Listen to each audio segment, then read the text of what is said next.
Merry Christmas to all our wonderful Paranormal M channel viewers. We're wishing you a joyful holiday season and a fantastic new year, surrounded by the people you love. Think of today's mysterious stories as a little gift from us, so let's enjoy this special time together. Don't forget to subscribe and turn on notifications so you never miss our newest videos. Now, let's dive in. So, this goes back to the early 80s, let's say around 1984. I'd signed up as a volunteer at St. Bridget's Hospital up in Evanston, just outside Chicago. And I wasn't doing it for any heroic reason, you know? It was personal. I'd always felt tethered to that place. I was born there for one thing. And when I was little, maybe 4 or 5, I got so sick with pneumonia that my parents thought they were going to lose me.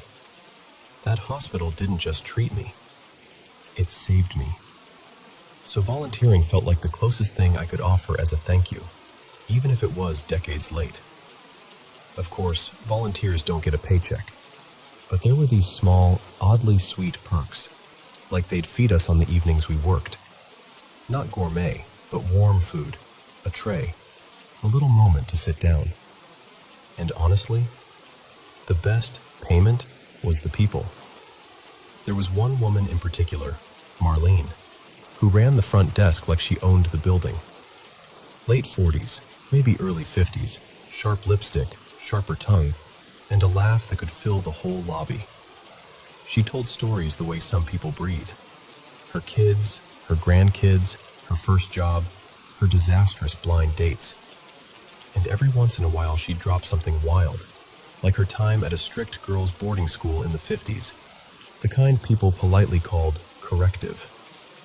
She made it sound like a sitcom with occasional trauma. Anyway, after a few weeks volunteering, I started hearing these little rumors about the hospital itself. It had originally opened way back at the turn of the century, 1901, in this big old Victorian house. Later, sometime in the 1920s, they added an annex, and after that it just kept expanding until it turned into the modern suburban medical center everyone knew.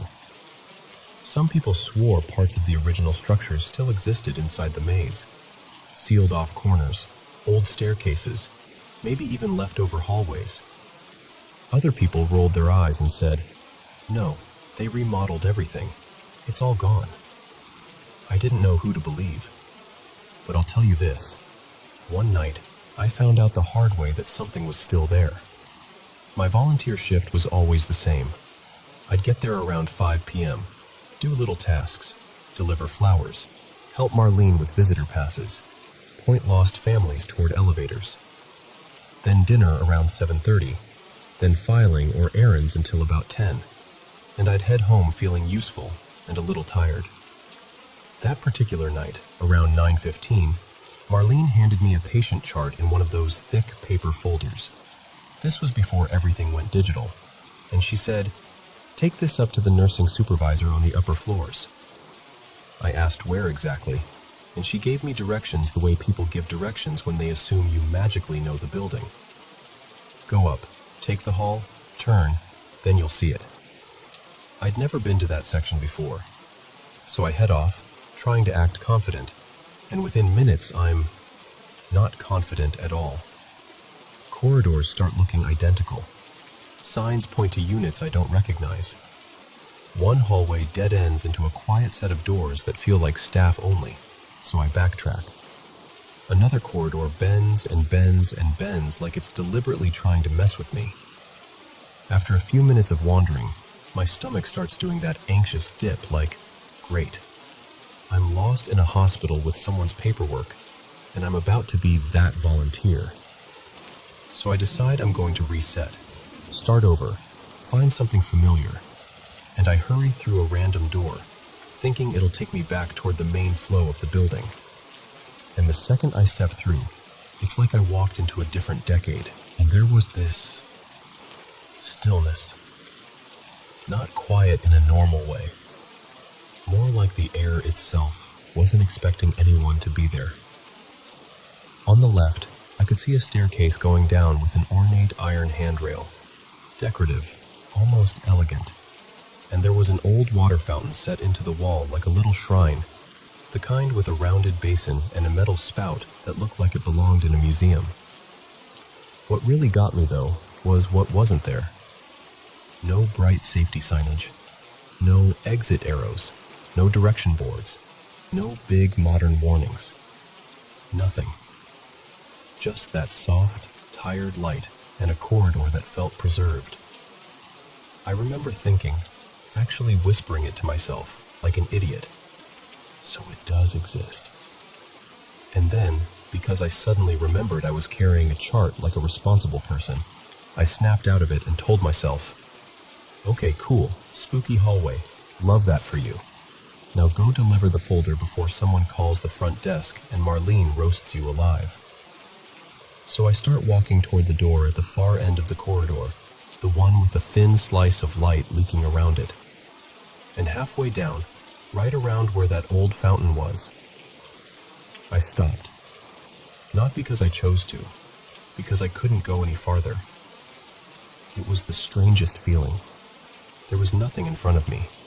No rope, no gate, no cart, no locked door.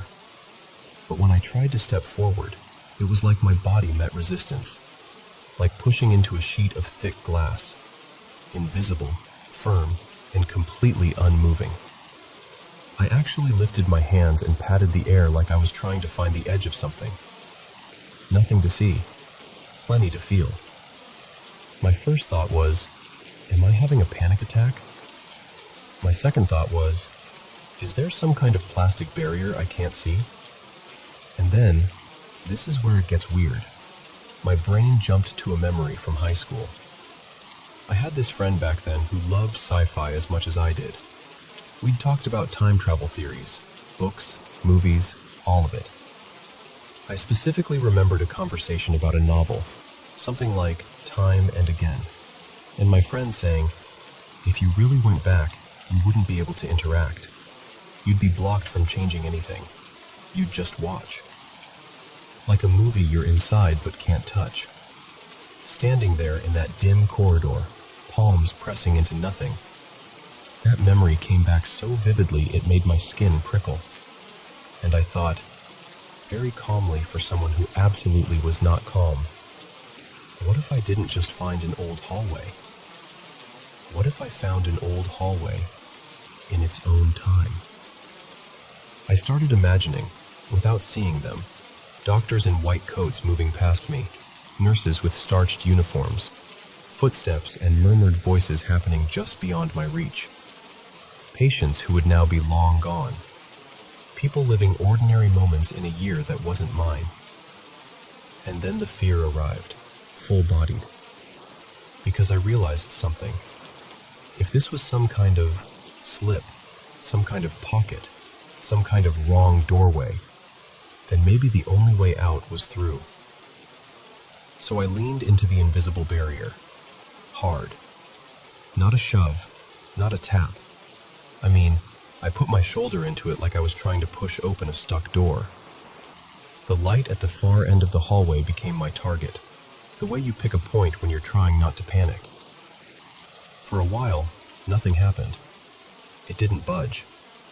My feet slid a little on the linoleum. My breath sounded too loud. My heart was hammering like it wanted out of my ribs. And then, slowly, like something giving way after years of being sealed, the resistance softened. It didn't break so much as it relented. And suddenly, I stumbled forward, almost tripping, and the hallway was just a hallway again. I sprinted the rest of the way, yanked open the door at the end, fluorescent lights, modern signage, nurses moving around with that quick, efficient energy, a phone ringing, a cart squeaking, reality, loud and practical. I stood there for a second, trying to get my face to look normal, and finally I walked up to a nurse and asked, probably too stiffly, "Hi, could you tell me where I am?" She looked at the folder in my hands and said something like, "You're right where you need to be. Who's the chart for?" I handed it over, hands shaking, I'm not even exaggerating, and she took it like I'd just given her any old paperwork. Then I asked how to get back to the lobby without, and I swear this is what I almost said, without going through any weird doors. What I did say was, "What's the simplest way back? I'm trying not to get turned around." A few ramps, a couple normal corridors, an elevator ride, and I finally made it back to the front desk. Marlene was waiting with that expression people get when they're worried, but they've decided to convert it into anger. "Where have you been?" she demanded. "They've been calling down here asking about that file. You know what time it is? You're past your shift." I opened my mouth, and for a split second, I wanted to tell her everything. The hallway, the fountain, the invisible wall, the sensation of pressing into time itself. But I could already hear her reaction in my head. "Oh, honey, sure. And then you rode a dinosaur to the gift shop." So I told her the closest believable version. "I took a wrong door," I said. "Ended up in this old back hallway. Looked like it was from the 20s. Weird lighting, old linoleum. It was like stepping into a museum. And the door was kind of stuck." Marlene narrowed her eyes. "There aren't any back hallways where I sent you." Then she smirked, this knowing, theatrical smirk, and said, "You were chatting up an intern, weren't you?" "What? No." "Oh, please," she said, waving me off. "They're cute and they know it. Some of them are total heartbreakers. I'm just saying, be careful." "I wasn't flirting," I insisted. "I got lost." She pointed her pen at me like a judge. "Next time you're here, we're going up there together. I want to see this magical old hallway you found. Because I'm telling you, honey, after that remodel years ago, that part of the building got completely reworked. The place you're describing doesn't exist. And here's the thing. We went back. Not the next day, but not long after. She got someone to watch the desk and marched me upstairs like we were on a field trip. We walked the route I thought I'd taken, and when we got to where that door should have been, there was no door. Not a locked door. Not a remodeled doorway. Nothing that even suggested a door had ever been there. Just wall. Marlene looked at me with raised eyebrows like, "Uh-huh." And honestly, I felt cold all over. Because I knew what I'd seen. I knew what I'd touched. Or what I couldn't touch. For the next couple of years, whenever I volunteered, I kept an eye out. I'd take slightly different routes. I'd peek down side corridors. I'd watch doors the way you watch a cat you don't trust.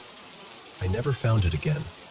Eventually, I stopped volunteering, not because of the hallway, but because my job changed and the commute stopped making sense. Life moved on the way it does. I heard later the hospital became part of a larger network, like so many did. Still respected, still busy, still saving people the way it saved me. But sometimes I think about that corridor, about the checkered floor and the old fountain and that invisible boundary. And I wonder if, buried deep in the bones of that building, there's still a seam, a thin place, a doorway that only opens when it feels like it.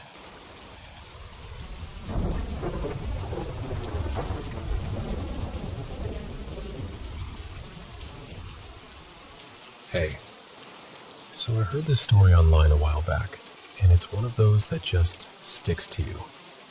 I've been thinking about it again lately, and I wanted to tell you the way it was told to me, like we're just sitting here, and I'm trying to get it all out without losing the feeling of it.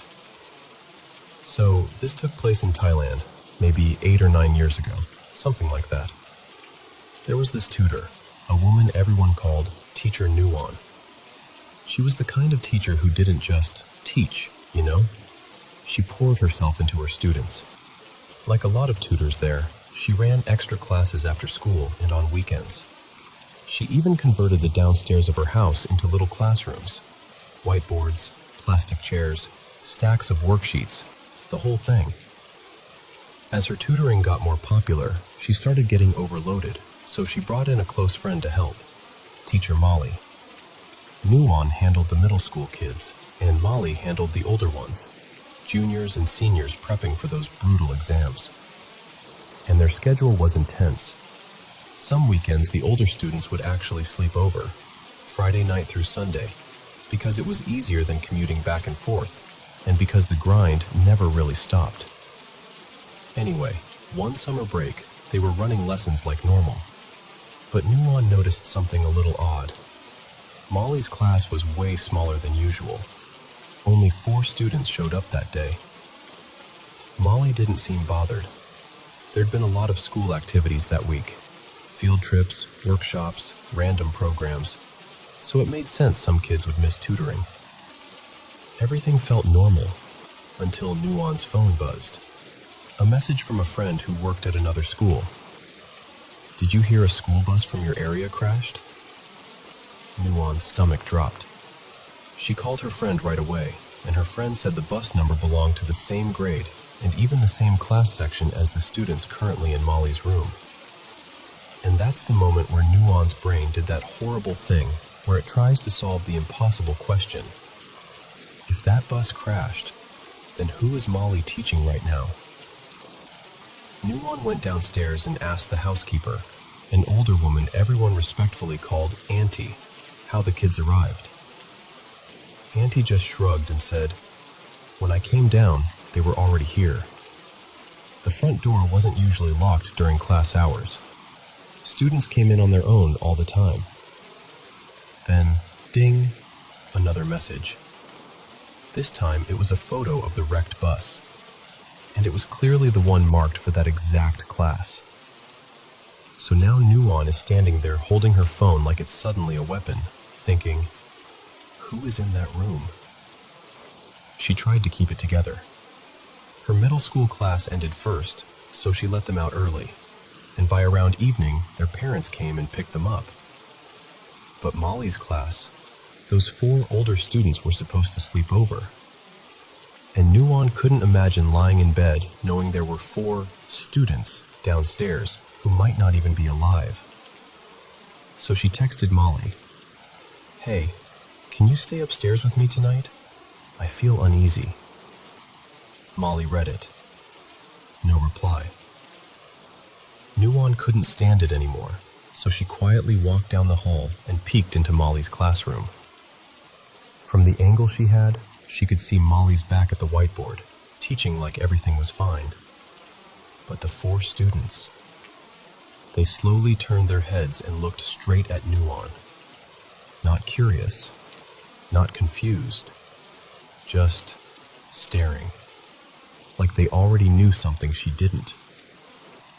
Nuon ducked away so fast she nearly fell, heart hammering. A minute later, Molly finally texted back, and Nuon, panicking, just lied. "Oh, nothing. I just wanted to talk." That night, Nuon asked Auntie to keep an eye on the kids, see if anything strange happened. Nuon still hadn't told anyone about the bus crash, not even Auntie. Around 8 p.m., Auntie came upstairs and said, "They didn't touch their dinner. Not one bite." Nuon swallowed hard and told Auntie, "Check again later. See if they sleep." And honestly, you can almost feel how unfair that was. Poor Auntie, just trying to do her job while the air in that house is turning heavy. Later that night, Nuon tried calling her friend again. Voicemail. No answer. By around 11 p.m., Nuon texted again, asking for a list of victims. Then she decided she couldn't stay in her room anymore. She had to know. She went downstairs. The lights were off, and in the darkness, she could make out 4 silhouettes sitting in a tight circle on the floor, still, unmoving, like they'd been frozen in place.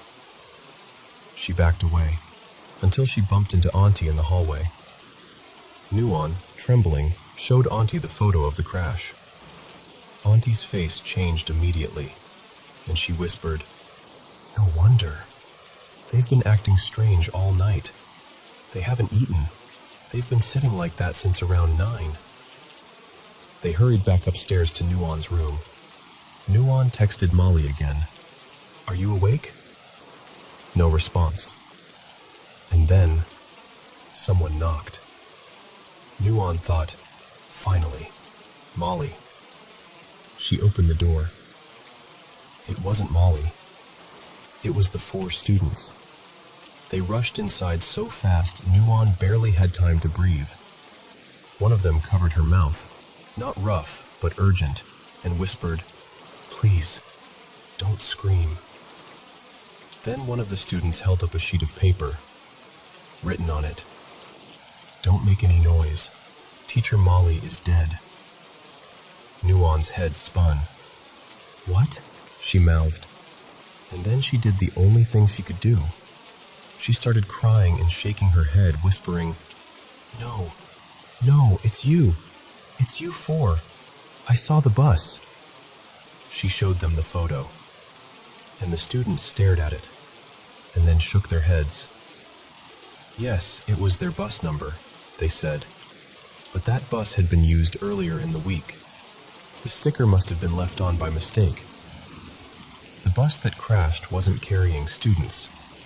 It was carrying teachers heading to a workshop. And earlier that evening, the students had gotten an official SMS from school, a condolence message listing the victims. They showed Nuon the names, and there it was. Teacher Molly.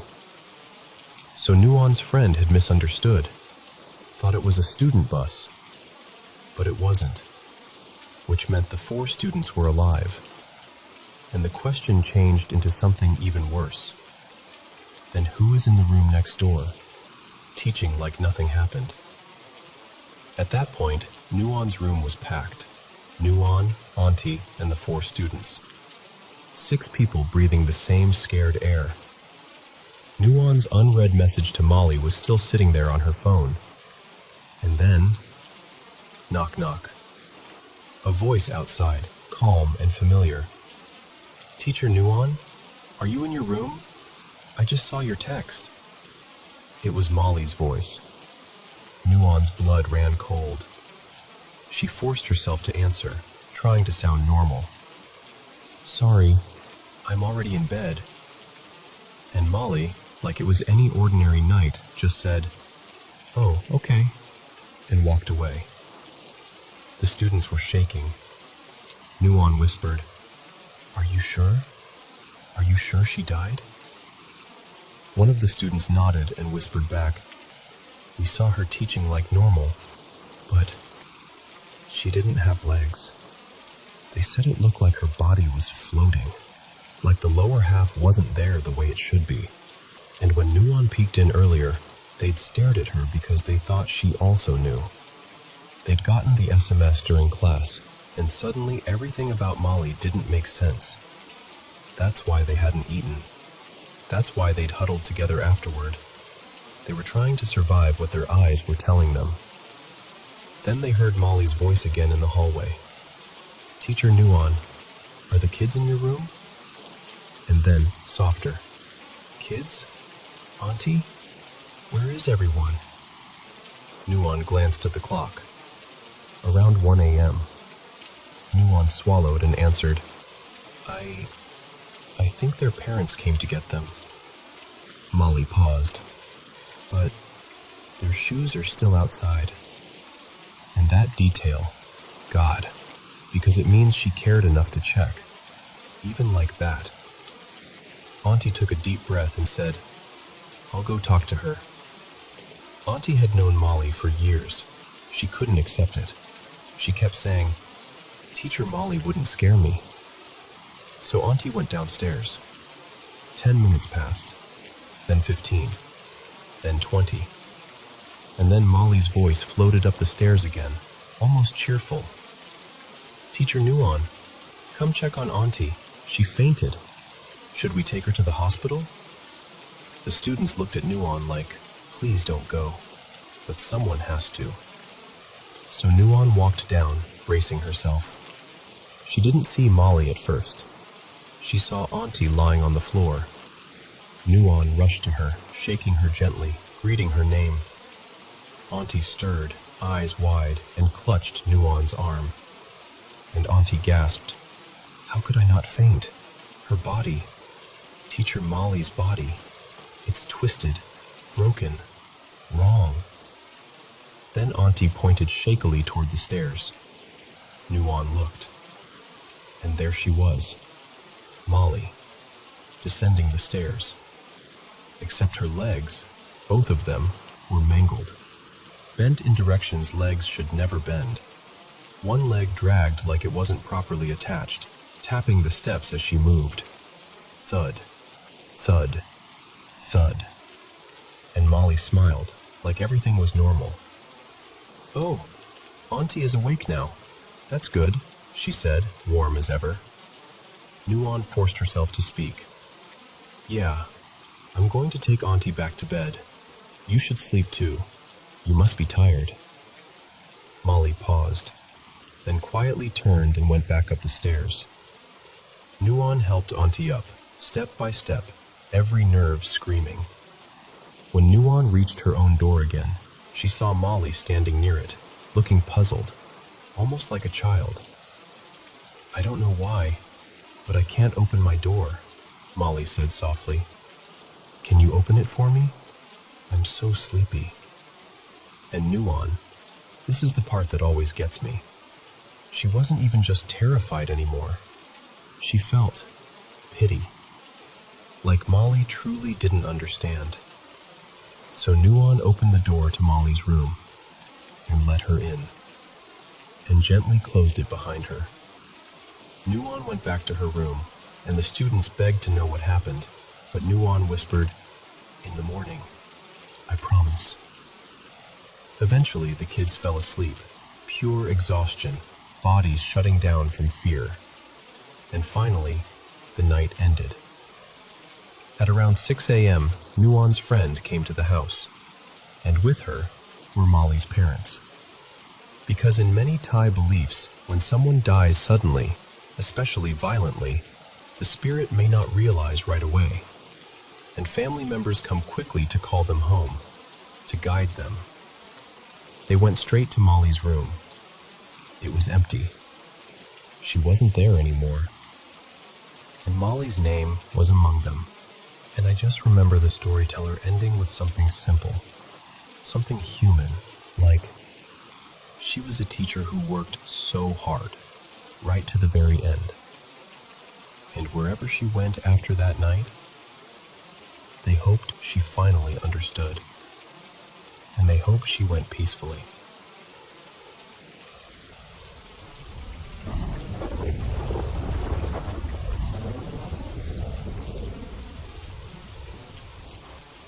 So, let me tell you a story I still can't shake. Years ago, I was walking through Edinburgh on a gray, wind-brushed afternoon, the kind where the city feels like it's holding its breath. And out beyond the old streets, there's that hulking rise of rock everyone knows, Arthur's Seat. It's an ancient hill, an old volcano, watching the city like it's been keeping secrets since before anyone started writing them down. And one of those secrets, maybe the strangest, was found tucked into the stone itself. Back in 1837, not long ago in the grand scheme, but long enough for details to blur, a few local boys were scrambling around the crags and heather on the slope. Kids being kids, laughing, shoving, daring each other to climb higher. One of them, let's call him Callum, noticed a thin crack in the rock, half hidden under moss and dirt, like the hill had split its lips just a little. They dug at it with sticks and bare hands at first, then stones, and finally, fingers hooked into the cold earth. And that's when they pulled out the first one. A tiny wooden coffin, small enough to fit in a palm. At first they thought it was a toy, something dropped by another child maybe. But it wasn't just one. They kept pulling them out, one after another. 17 in total, all neatly stacked in that narrow crevice, like someone had packed them away with care. Each coffin was only a few inches long, maybe the length of a pocket knife. Simple wood, roughly nailed together, but not sloppy, not random, intentional. And then they opened one.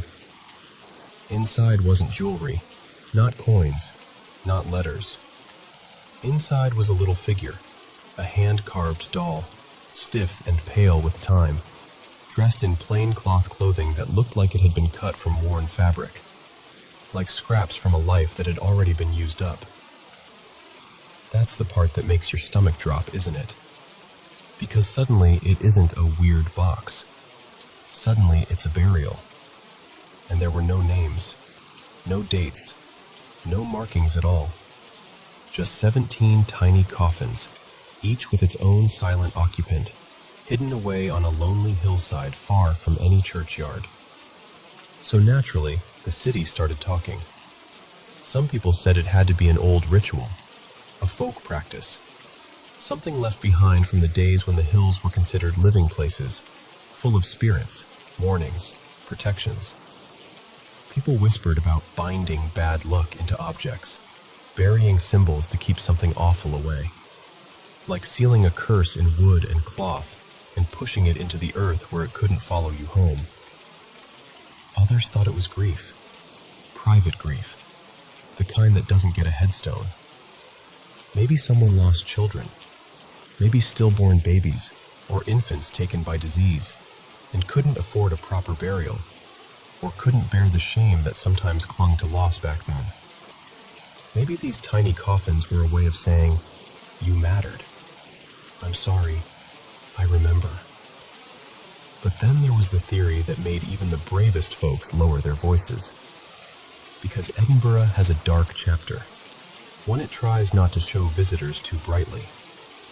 In the early 1800s, bodies were valuable. Medical schools needed them. And in that hunger, men like Knox and Mullen, that's what people started calling them in the gossip, became monsters in plain clothes, murdering people, selling them for dissection, letting the victims vanish without prayer or burial, or even a name spoken aloud. And here's the chilling part. The number didn't feel like an accident. 17, a tidy count, like a ledger. Like someone was trying to correct something that had gone unforgiven. And when you hear that, you can almost picture it, can't you? Someone working late by candlelight, hands shaking, whittling rough little faces out of wood, stitching tiny shirts and trousers from scraps, building coffins out of cheap pine because pine is what you use when you don't have money, or when you don't think you deserve anything finer. Not art, not craft. Atonement. Over time, the coffins ended up in safer hands. They were moved into the care of the museum, the place where oddities go when people can't decide whether they're sacred or cursed. Preserved behind glass, labeled in tidy sentences that tell you the facts. Wood, fabric, found on Arthur's seat, maker unknown. But the label doesn't tell you what it feels like to stand in front of them. Because even now, with clean lighting and careful displays, they don't look like curiosities. They look like somebody's secret, somebody's confession, folded up and buried where no one would ever have to answer for it. And that's what keeps the story alive, because no theory fits perfectly. A ritual? Maybe. A memorial? Could be. A message to the dead? Or a warning to the living? Honestly, I wouldn't rule it out. What I do know is this. Edinburgh is a city that wears beauty like a coat, but underneath, it keeps its old fears, its old beliefs, its old shadows. And Arthur's seat, quiet, ancient, patient, just sits there above it all, as if to say, I've held worse secrets than this. So if you ever find yourself in Edinburgh, and you're standing at the foot of that hill, don't rush past it like it's just a hike. Pause for a second. Look up at the rock and the grass and the dark folds of the land, and imagine a pair of hands hiding something precious in a crack in the earth. Imagine someone walking away without looking back. And ask yourself, softly, the way you would in a church, who were those 17 meant to be? And what was someone trying so desperately to put to rest?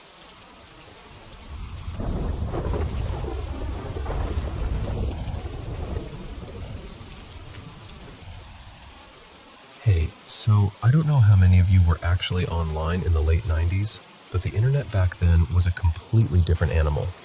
No social media, no feeds, no algorithm trying to guess your next thought before you even have it. It was mostly static pages, clunky message boards, weird little fan sites, and those strange flash animations people made just because they could. And honestly, that freedom came with this haze of mystery. Half-buried links, broken directories, stuff you'd stumble onto and immediately feel like you weren't supposed to be there. Stories spread quietly too, like rumors whispered in the back of a classroom, except the classroom was a forum thread at 2 a.m. And if you were around then, you might have heard the one about the Red Room. Not the movie thing, not some haunted live stream. I mean the rumor that bounced around between kids who spent way too much time online. This idea that there was a website, and once you landed on it, a pop-up would appear and ask one simple question. Do you like the Red Room? And that pop-up, you couldn't close it. You couldn't escape it. You could click the X. You could hit Alt F4. You could refresh until your fingers cramped. Didn't matter. It just kept coming back. The version I remember people describing wasn't even fancy. Just a harsh red window. Sometimes with Jacknell text. Sometimes with symbols that looked like they should mean something. And the rumor went that it could show up on random corners of the web. Old personal pages, hobby sites, places nobody visited unless they got lost. And the part that really made it stick was what people claimed happened next.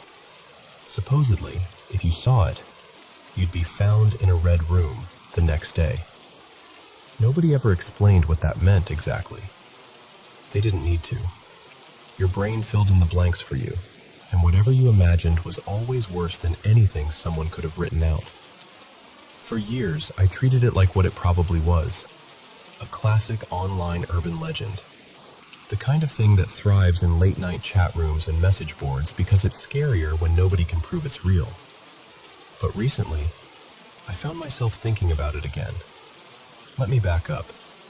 The first time the Red Room rumor felt even remotely real to people wasn't because of a website. It was because of an animation.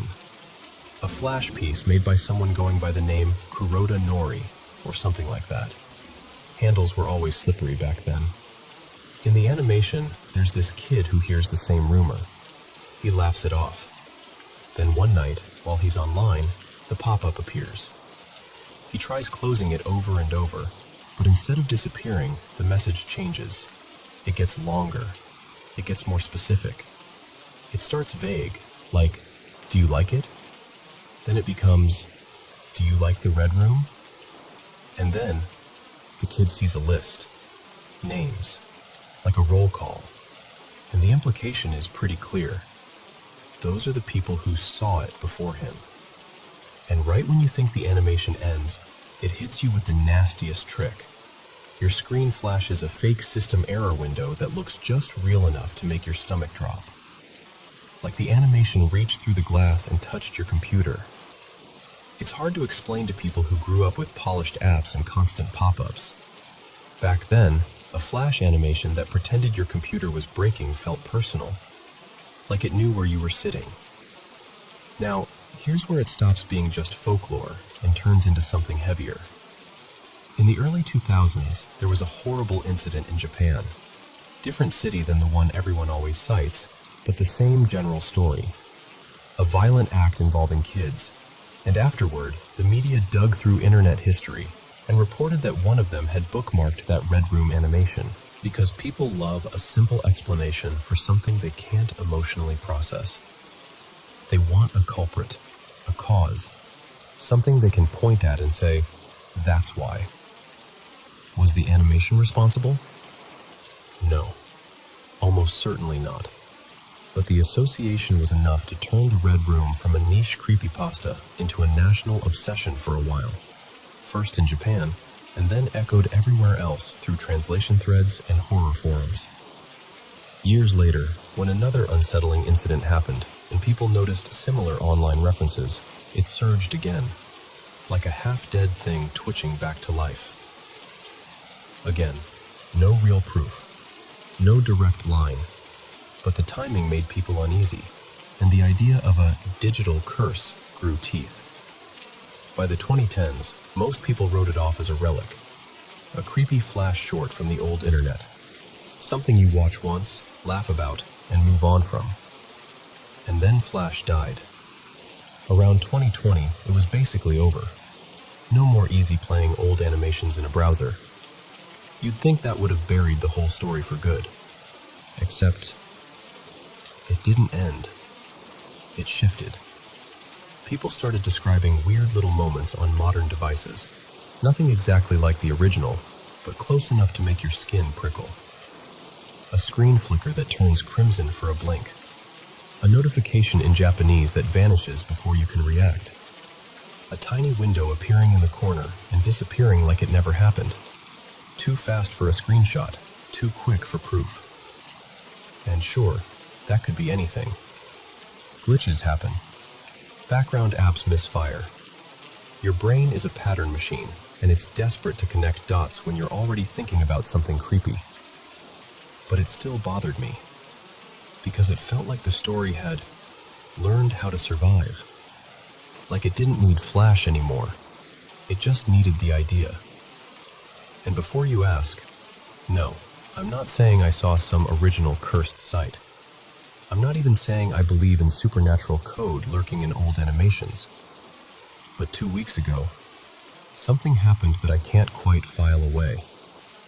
I was up late on my laptop, working on a document, lights off, room quiet. Just that dull glow from the screen.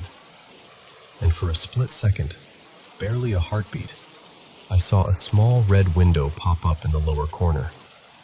Not bright, not neon. More like a muted, dried blood crimson. It didn't even have time to load words. It just flickered and vanished. I told myself it was nothing. A browser hiccup. Some system notification that failed to render. Then it happened again the next night. Same corner, same color, same blink and it's gone timing. So I did what anyone would do when they're trying to prove to themselves they're not being ridiculous. I tried to recreate it. Opened a bunch of tabs. Turned notifications on and off. Switched networks. Checked my extensions. Ran scans. Looked for malware. Nothing. Clean. And then, last night, it changed. No pop-up. No red window. Just a reflection. I leaned closer to adjust my brightness, and the screen went slightly dark. Just enough to catch my face in it. And for half a second, listen, I know how this sounds. I swear my reflection wasn't lit by the normal cool colors of my desktop. It was red. Not the room, not the actual screen, just the reflection. I blinked, and it snapped back to normal like nothing happened. And I sat there for a long time after that, not moving, just waiting for my brain to explain it away. But it didn't. I'm not saying it's the red room. I'm not saying there's something living in my laptop. I'm just saying I can't shake the feeling that some stories don't die. They adjust. They evolve. They slip into whatever shape our technology takes next. And sometimes it feels like the internet isn't only something we look into. Sometimes it feels like it looks back. Maybe you can tell me if it means anything. Do you like the red room?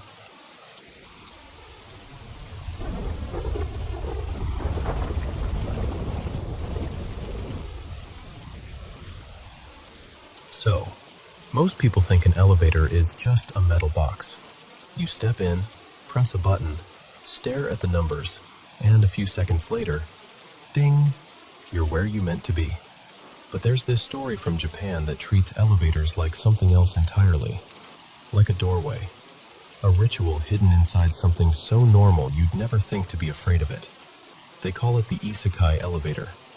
And the idea is simple in the worst possible way. If you press the right sequence of floors, the doors won't open back into your world anymore. I first heard about it the way you hear about a lot of unsettling things. Late at night, half paying attention, scrolling through old threads. People said the earliest version showed up on 2 Channel, that chaotic Japanese message board where rumors breed like mold in the dark.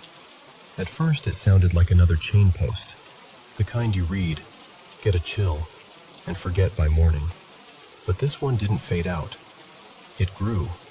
Different users, different cities, and somehow the details stayed weirdly consistent. Same floor sequence, same timing, same figure that appears like she's tied to the ritual itself, not to any specific building. Some people said it was a prank. Some called it a test. A few, quietly, almost reluctantly, said it was dangerous. And then there were the comments that really made my stomach knot. The ones that were basically, my cousin tried it, my friend tried it, and they didn't come back. What makes it stick, I think, is how deeply Japanese it feels. Not in a touristy way, but in that old, uncomfortable way Japan has of treating the boundary between worlds like it's thin as paper.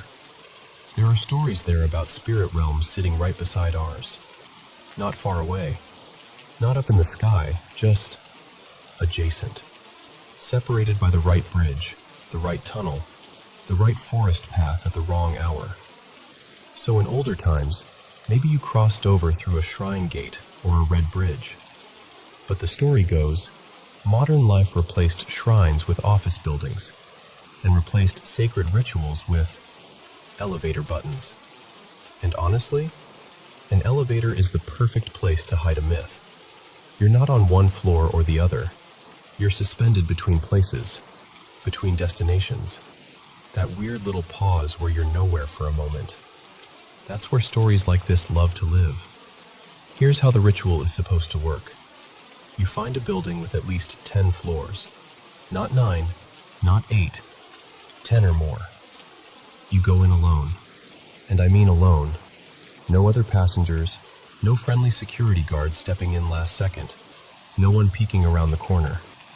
People swear it only works if it's just you and the hum of the cables. Then you press this exact sequence. 3, 1, 7, 1, 10, 4. The elevator moves. It's boring at first, normal. You start to feel ridiculous, and then it reaches the 4th floor. That's when the door opens, and someone gets in. A woman, or something that looks like one. In the versions I've read, her name is never given, but people describe her the same way. Long dark hair, pale clothing like an off-white dress or hospital gown, face partly hidden like she doesn't want you to get a clean look. And the worst part? Her expression doesn't change. Not once. She doesn't greet you, doesn't glance at you like a normal person would. She just steps in like she belongs there more than you do. The rule everyone repeats, like it's the one thing keeping them safe, is don't speak to her. Don't ask her anything. Don't apologize, because the moment you do, you've confirmed yourself somehow. Like you've responded to something that isn't meant to be answered.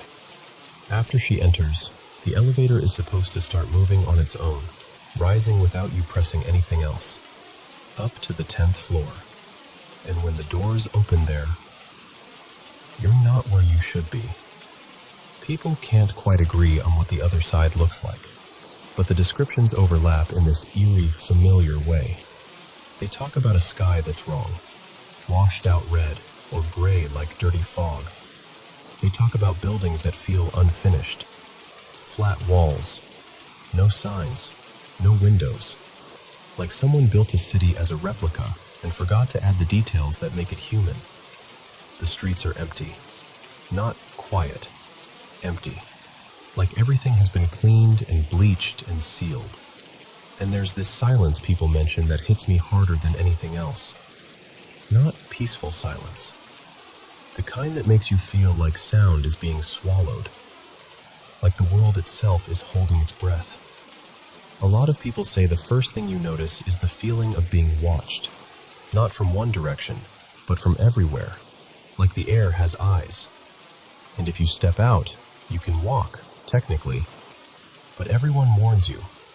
Don't go far, because some say it stretches forever, block after block, repeating like a copy-pasted maze. Others say it folds, like the streets curve back on themselves, like the place doesn't want you to find an edge. One person claimed they heard whispering behind them, but every time they turned, there was nothing. Another said they saw shadows in the corner of their vision that didn't match their own movements. And then there's a detail that shows up just often enough to make your skin tighten. Some people swear the woman from the 4th floor followed them out. Not quickly, not aggressively, just stepped out behind them like she was making sure they didn't forget she existed. Like she'd already decided where they belonged. There's also a real case people like to bring up. One of those stories that gets repeated because it has dates and a location, which makes it feel heavier. It was around 2014 in Yokohama. Someone named Masato, at least that's the name that gets used online, walked into a building and got on an elevator. Security footage shows him stepping in, tapping the buttons fast like he was nervous or in a hurry. And then the footage glitches, comes back, glitches again. People claim the display showed floors that didn't exist in that building. And then, this is the part that turns a normal disappearance into legend. There's a stretch of missing time in the recording. Not the camera angle was bad, not it was blurry, just missing. When the doors opened again, the elevator was empty. Search teams checked the building. Stairwells, maintenance access, roof doors, everything. No sign of him. No explanation. And the internet, of course, grabbed it like a match to gasoline. Some said it was coincidence. Others said, no, that's what it looks like when someone presses the wrong buttons.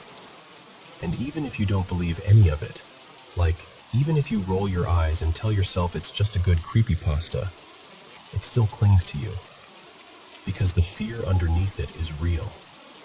It's the fear of trusting a door you don't control. It's the fear of being in a small space where you can't steer anything. It's the fear that something familiar can turn unfamiliar in one quiet moment. Somewhere that doesn't have help, doesn't have people, doesn't have rules you understand. And the creepiest part? Elevators already feel a little like that. You step in, you surrender control, and you just assume the doors will open back into your world. Most of the time they do. But this story lingers because it whispers, not all of them have to. So is the ritual real? Depends who you ask. Skeptics say it's folklore wearing a modern coat. Believers say it's an ancient doorway, updated for the age of office towers. And the people who claim they tried it and came back, they usually don't talk about what they saw for very long. They'll just say something like, don't mess with it. And then they'll go quiet. Because whether it's true or not, the thought is hard to shake. Every elevator is a choice. And every button is a small act of trust. Most doors open where you expect, but not all of them.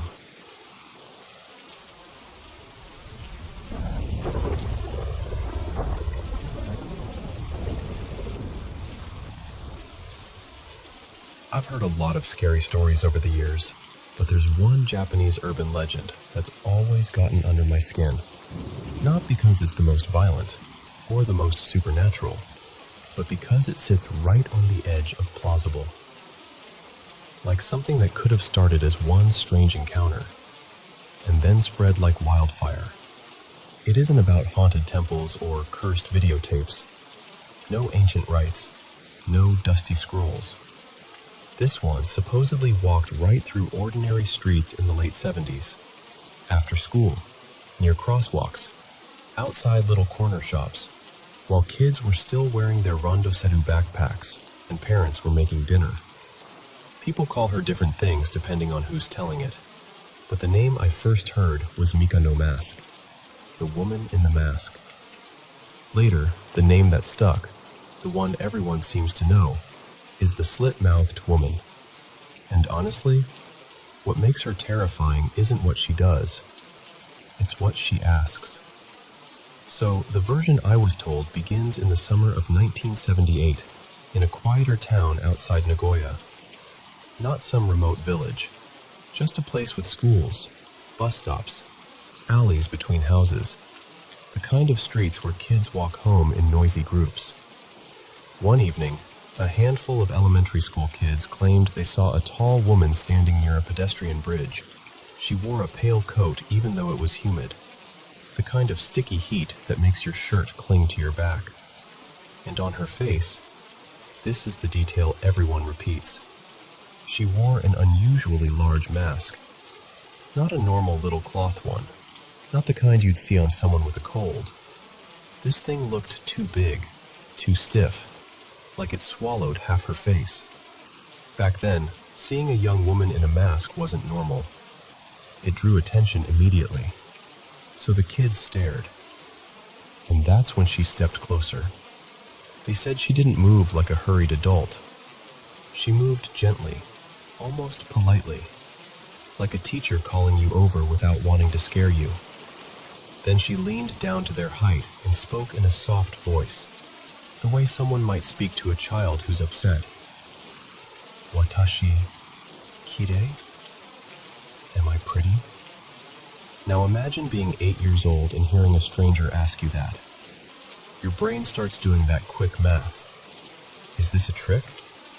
Is this a game? Is she lonely? Is she dangerous?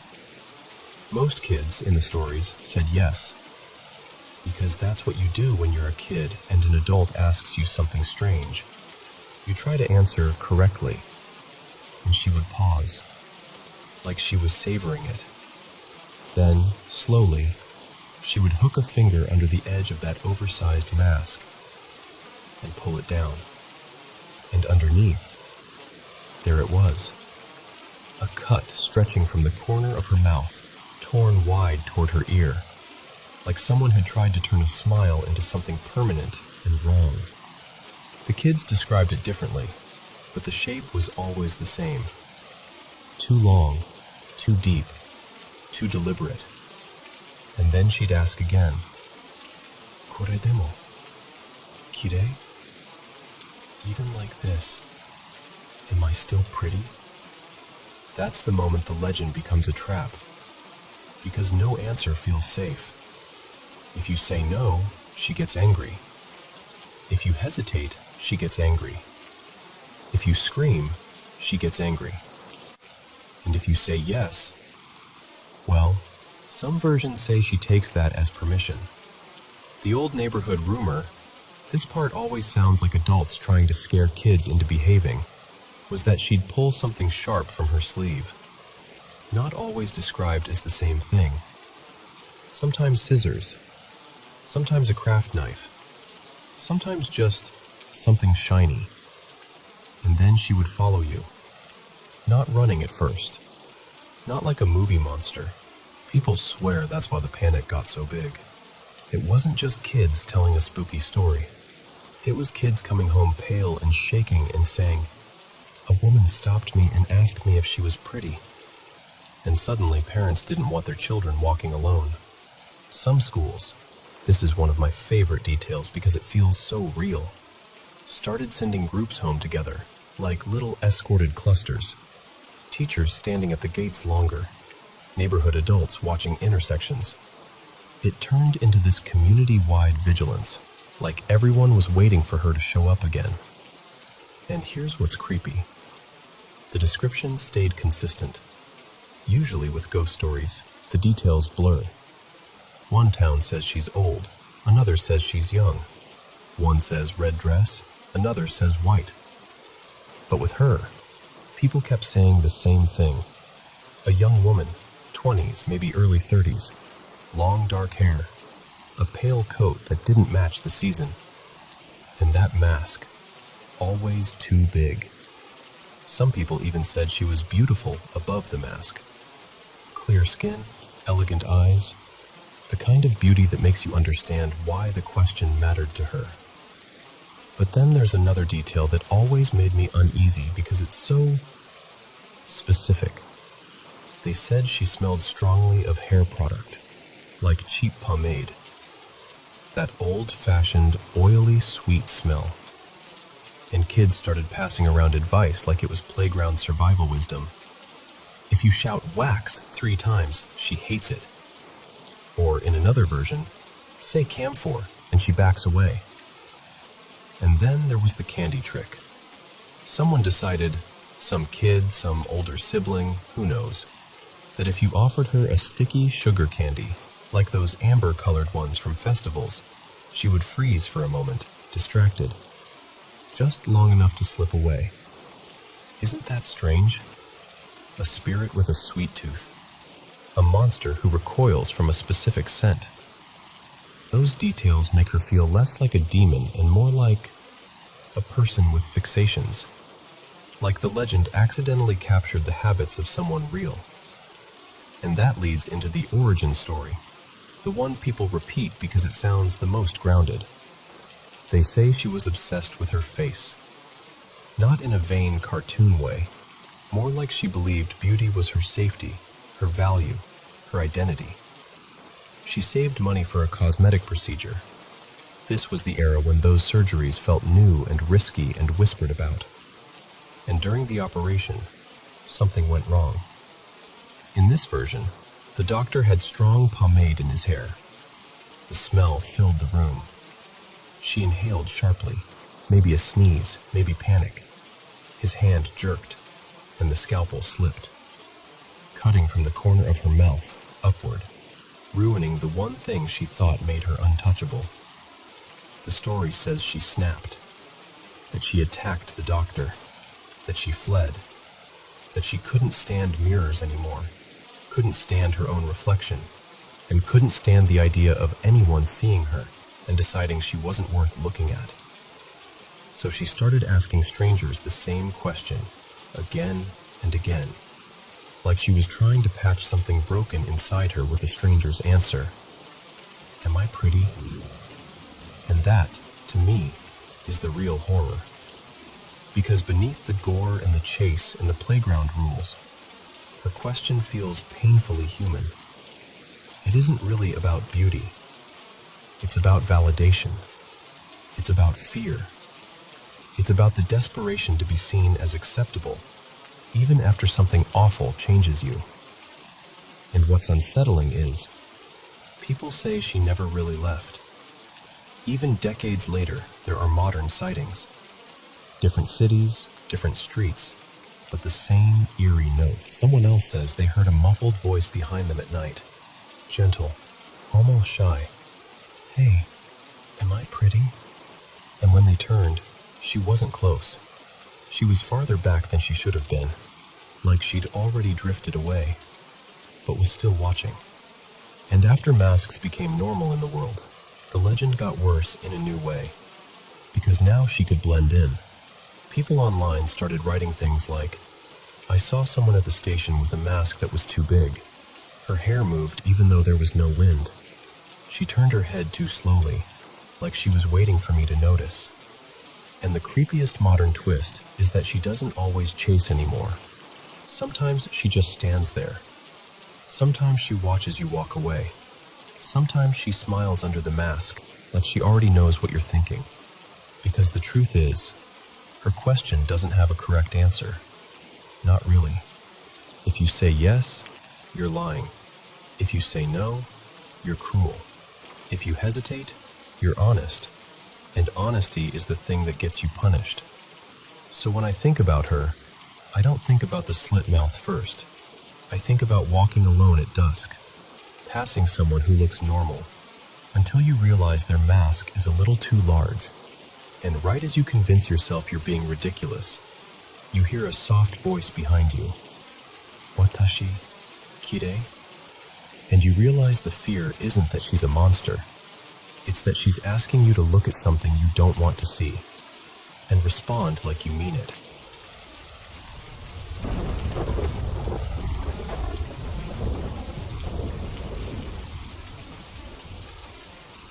You know how some stories don't really die? They just drift around the edges of places, like mist that won't lift.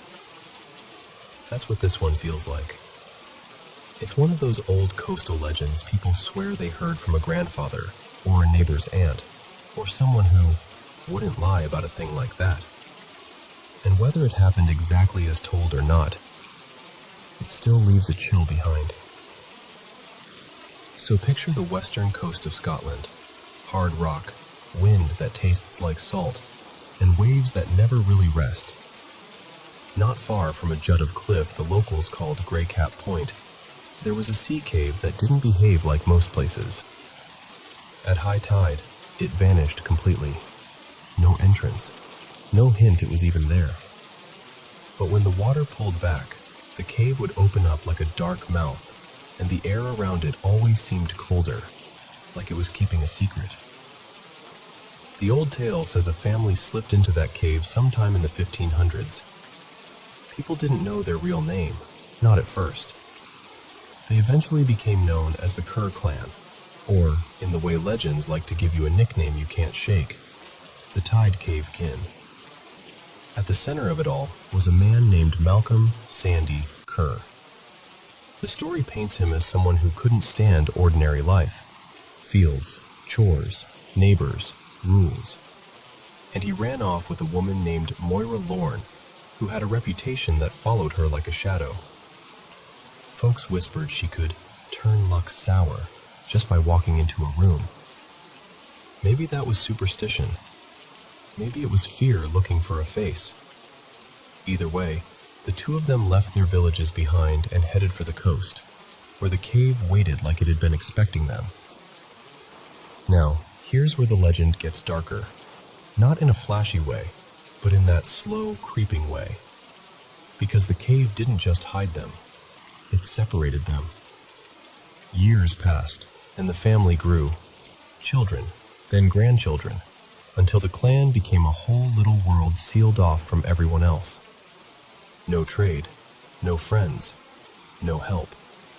Just the cave, the tide, and whatever they could take. And according to the tale, that taking is what turned them into something people still can't speak about plainly. Travelers started disappearing on the coastal roads. Single riders, small groups cutting through the night, merchants trying to shave a day off their journey. It wasn't every week. It wasn't always in the same spot. Just enough to make folks uneasy, then frightened, then convinced something was out there. You can imagine the rumors, right? People blamed bandits. Then they blamed each other. Some even swore the sea itself was swallowing men whole. But the legend says the Kerr clan only moved after sunset. They waited until the world went quiet, until lamps dimmed and roads emptied, and then they slipped out like they were part of the dark. The worst part, if you believe it, is how careful they were about staying hidden. For years, search parties came and went, finding nothing but wind and wet stone and their own growing dread. Then came the night everything cracked open.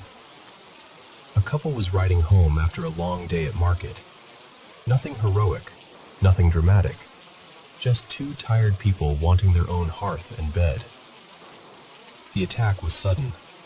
The wife was pulled away in the chaos, and her husband, his name in the story changes depending on who tells it, but I heard it as Ewan, didn't run. He fought. Not like a legend, not like a ballad, like a terrified man who refuses to lose the person beside him. And maybe it was luck, or maybe it was noise, but help came. Other travelers, a few locals nearby. Enough people, enough shouting, enough blades in the lantern light that the attackers scattered back toward the cliffs. That's the moment the legend says the authorities finally stopped treating it like gossip. The search that followed wasn't a casual thing.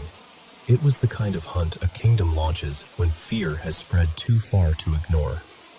In one version of the story, the order came from King Alistair, and he sent soldiers with hounds trained to track a scent over rock and brine. They combed the coastline for days. And then the dogs led them to the place everyone had walked past 100 times without noticing, because the cave didn't look like anything at all unless the tide decided to show it to you. When they went in, The story says they found a life built out of hiding. Stolen goods, scraps of clothing, scattered belongings from people who had never come home. Enough proof to turn stomachs and silence a crowd. The Kerr clan was dragged out into the daylight like something that couldn't survive it, and the tale says their end was swift and merciless, less a trial, more a decision made in disgust and fear.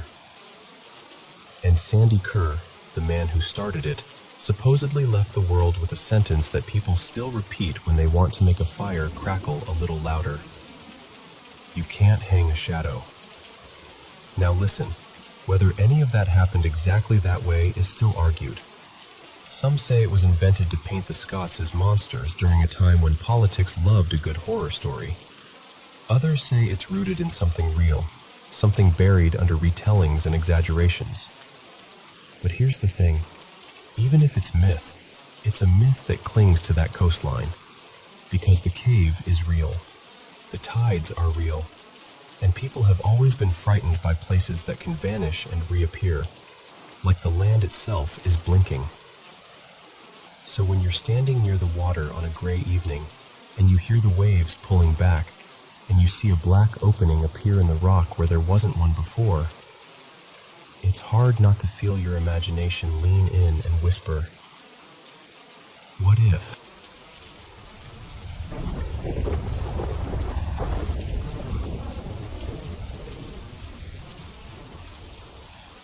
You ever hear about a place so talked about that it starts to feel real, even if you can't prove it is? Okay, so there's this story people in Japan mention, like they're trying not to wake it up. Not on tourist maps, not in guidebooks, but somehow it's become one of those modern legends that refuses to fade. People call it Kuro Inu Village, and whether it ever existed the way the internet swears it did, that part's still fuzzy. But the stories? The stories are clear enough that most folks don't feel brave about testing them. What gets me is how it starts so normal. There's this mountain pass in Fukuoka, an ordinary-looking stretch of road, tight curves, tall trees, that kind of quiet that feels peaceful at first. Locals call it Mizunoki Pass. If you drive it in the daytime, it's just forest, asphalt, guardrails. Nothing to point at and say, there, that's the scary part. But people who live nearby don't like talking about it. You ask for directions and they get polite in that way that means, please stop asking. And the ones who do answer don't say much, just little hints like, don't take that road at night. Or, if you go, don't go past the old marker.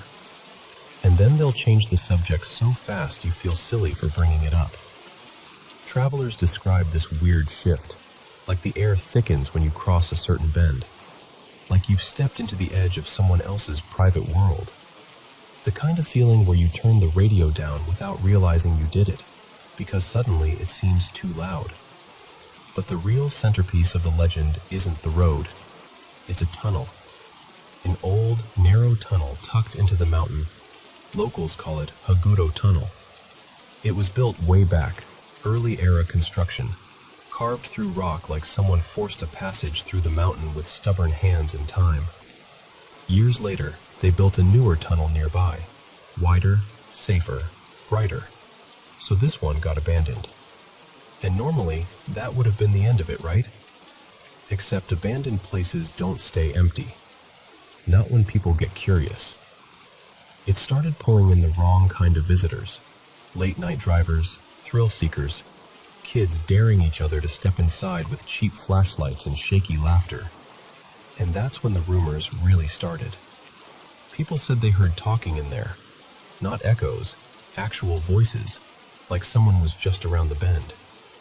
Some said the temperature was wrong, warm in the dead of winter, icy in the middle of a humid summer night.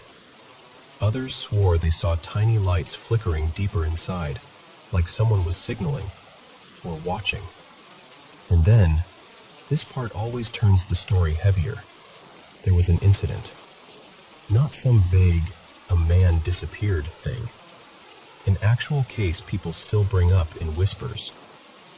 In the late 1980s, a young couple, let's call them Rina and Daichi, were found dead in a neglected building not far from the tunnel, badly burned.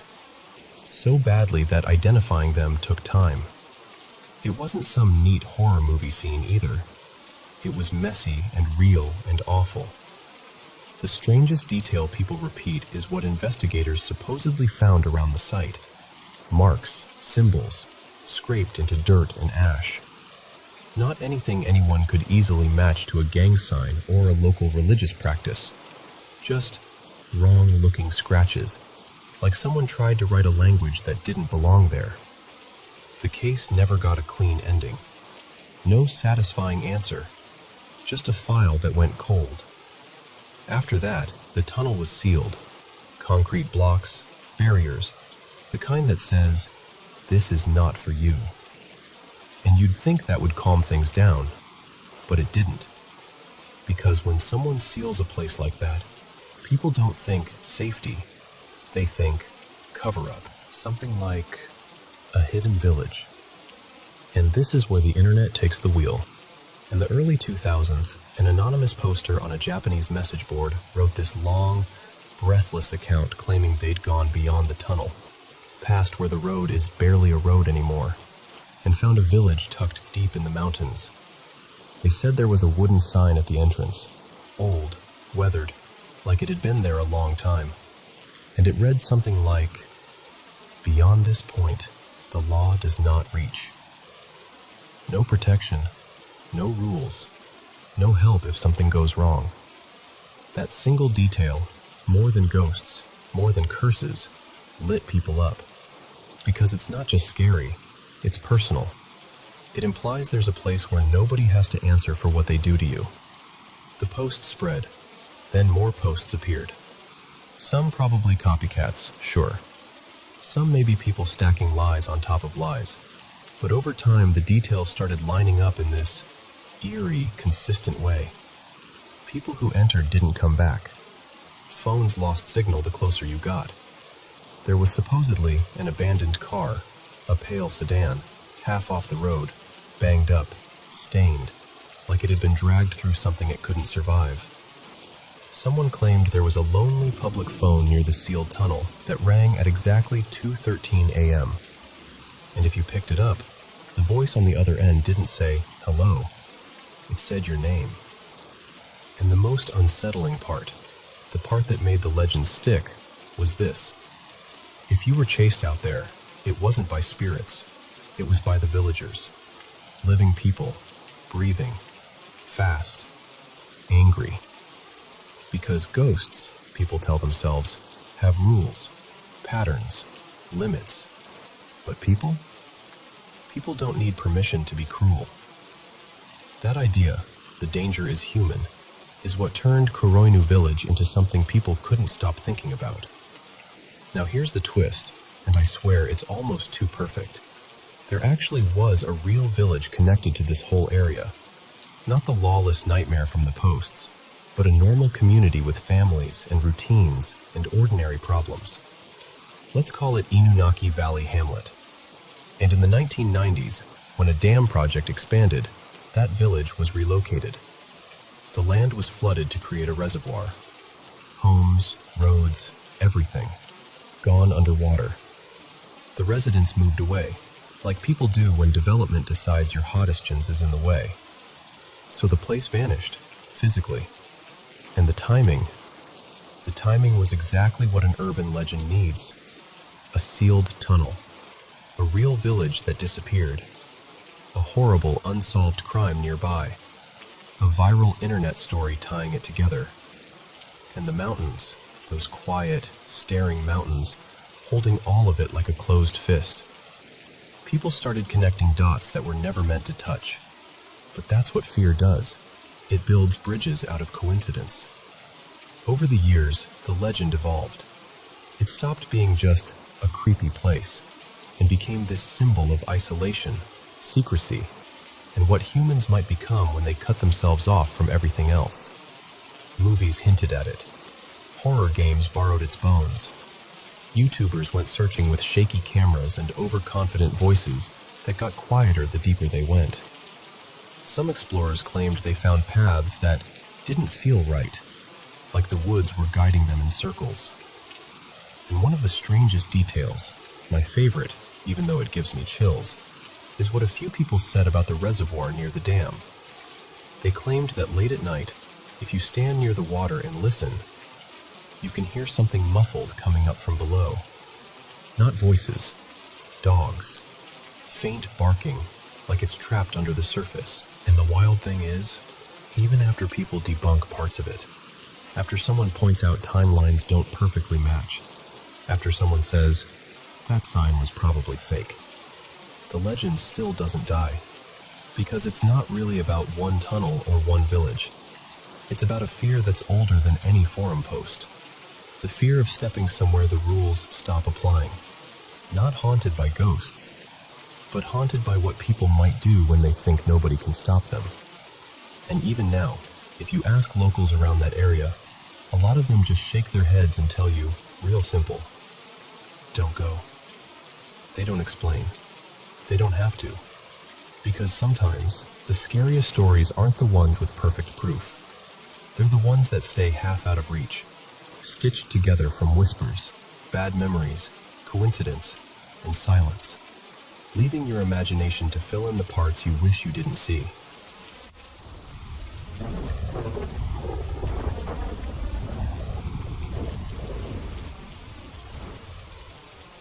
Hey, so, if you ever find yourself driving through the soft, wet countryside down in Dumfries and Galloway, the kind where the hills look like they're holding their breath, and the fog sits low like it belongs there, there's a stretch of road I'd honestly think twice about. They call it Kinmount Strait, part of the A75. It sounds harmless, doesn't it? Like any other strip of tarmac cutting through fields. But locals don't talk about it the way they talk about normal roads. They talk about it like it's watching, like it's got a memory. And maybe, just maybe, it doesn't always know what year it is. The A75 runs a long way, linking routes toward the border, and people have been traveling it for generations. But Kinmount Strait, that's where the stories cling. Drivers swear it isn't just a bit spooky. They swear it's like the air thins out there, like the line between here and somewhere else gets blurry. And the thing is, it's not just one or two stories. It's decades of them. Same kinds of sightings, same cold fear, same sudden silence after, when people try to explain what they saw and can't make the words sit right in their mouths. There's one story that always comes up when people start swapping tales. An old one, from the early 1960s. Two brothers, Callum and Ewan McBride, were driving home late one night. Nothing dramatic, just trying to get from one place to another. They'd been chatting, radio low, the usual. Damp road, mist rolling across the fields. Then, out of nowhere, something flicked across their headlights. A bird, like a hen or a small chicken, flapping right into their path. Callum slammed the brakes, braced for the thud. But there was no impact. No feathers. No shadow falling away into the verge. Just gone. Like it had never existed. They sat there a second, hearts going too fast, doing that thing you do when you're trying to laugh off something that scared you. Then they kept going, because what else do you do on an empty road at night? Only it didn't stop. Not long after, another animal appeared, this time a cat, pale as a smudge of fog, right at the edge of the beam. It stepped into the road and, it should have been solid. It should have moved like a real creature. But it didn't. It blinked out. Not ran off, just vanished. Like someone switched it off. Then a dog. Then something that looked like a goat. Awkward and wrong in the way it moved. Each one showed itself for a heartbeat, long enough to make them gasp and grab the wheel tighter, then disappeared before they could reach it. Ewan kept saying, "Did you see that? Tell me you saw that." And Callum's hands were white on the steering wheel because, yeah, he saw it. every bit of it. And then came the worst part. Ahead of them, in the mist, they saw the rear lights of a lorry. One of those boxy delivery trucks, the sort you'd expect to see hauling furniture or crates. Big illuminate, slow in the lane, perfectly real looking. Relief hit them weirdly, like, thank God, something normal. They started to close the distance, and as they did, the truck simply wasn't there anymore. No turnoff, no engine sound fading, no brake lights. Just empty road where a whole vehicle had been a second before. That's the part that makes your stomach drop, isn't it? Because an animal could be your eyes playing tricks. Fog can do strange things. But a lorry? A whole truck doesn't just evaporate. They drove the rest of the way in silence. And then there's the procession. This one gives me chills every time I picture it. Drivers have described seeing people walking along Kinmount Straight in the dead hours, after midnight usually. Figures moving through the mist like they've been doing it forever. Not one person, but a group. A line. They look tired, not modern. Clothes hanging loose, ragged around the edges, like they've traveled hard. And they don't talk. They don't look up. They just keep walking, step after step, as if they're following an invisible path only they can see. One haulage driver, I heard this from someone who swore they knew him, pulled over because he thought it might be stranded travelers. He saw them clearly at first, several figures, hunched, dragging bags that looked heavy, the sort of luggage you'd take if you were leaving somewhere for good. He got out, called out, tried to wave them down. They didn't react. They just walked on, straight through the fog, and dissolved into it, like mist swallowing mist. Some say they're the echoes of old travelers, traders, farmhands, maybe even people fleeing trouble.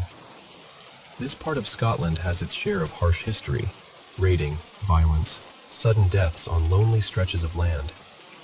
It's not hard to imagine souls with unfinished journeys. And it's not just people. There are animals reported too, only not quite right. Shapes that resemble deer but move wrong. Things low to the ground that look like dogs until the headlights hit them and you realize the outline doesn't match anything you know. Always the same pattern. They appear.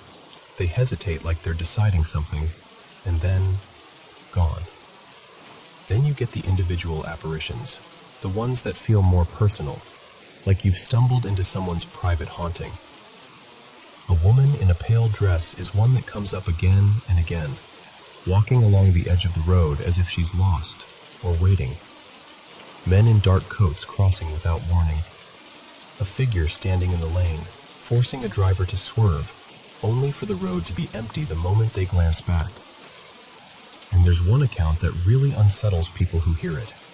An older man, dressed like he's out on an estate shoot, tweed, cap, that old-fashioned posture. A driver swore he saw him on the verge holding a rifle. As the car approached, the man lifted the gun, not waving it, not resting it, aiming it. The driver ducked instinctively, expecting something. And then, as the car passed the spot, the man vanished like smoke. No footsteps, no rustle in the grass, just absence. Now, there are explanations people offer, fair ones, honestly. Long drives at night, fatigue, the fog playing tricks with light and distance, the mind filling in shapes when it's under stress. And if that was all it was, you'd think the stories would be random, wouldn't you? But the strange part is how consistent they are. Different people, different decades, same stretch of road, same kinds of sights. Animals that blink away, vehicles that disappear, figures walking like they're halfway between worlds. And the land itself doesn't help, because Dumfries and Galloway has had darker chapters than most people realize. In the 1800s, there were grave robbers, men who stole bodies to sell to medical schools. People called them resurrection men, like the name could soften what they were doing.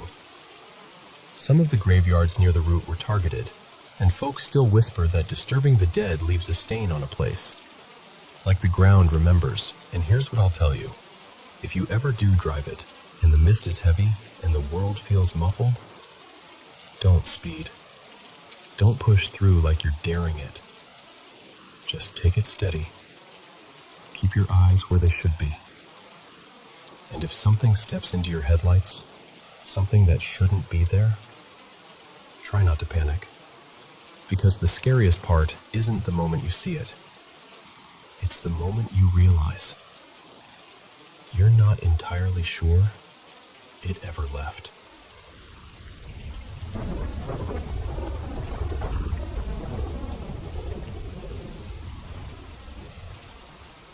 So, for most of my life, I laughed off ghost stories. I grew up in Chans, and yeah, of course I'd heard the classics. Someone sees a face in a mirror that isn't theirs, footsteps in an empty hallway, a figure at the end of a staircase that's gone when you blink. But I always figured there was some normal explanation. Being tired, being stressed, your brain filling in blanks when it's dark and quiet.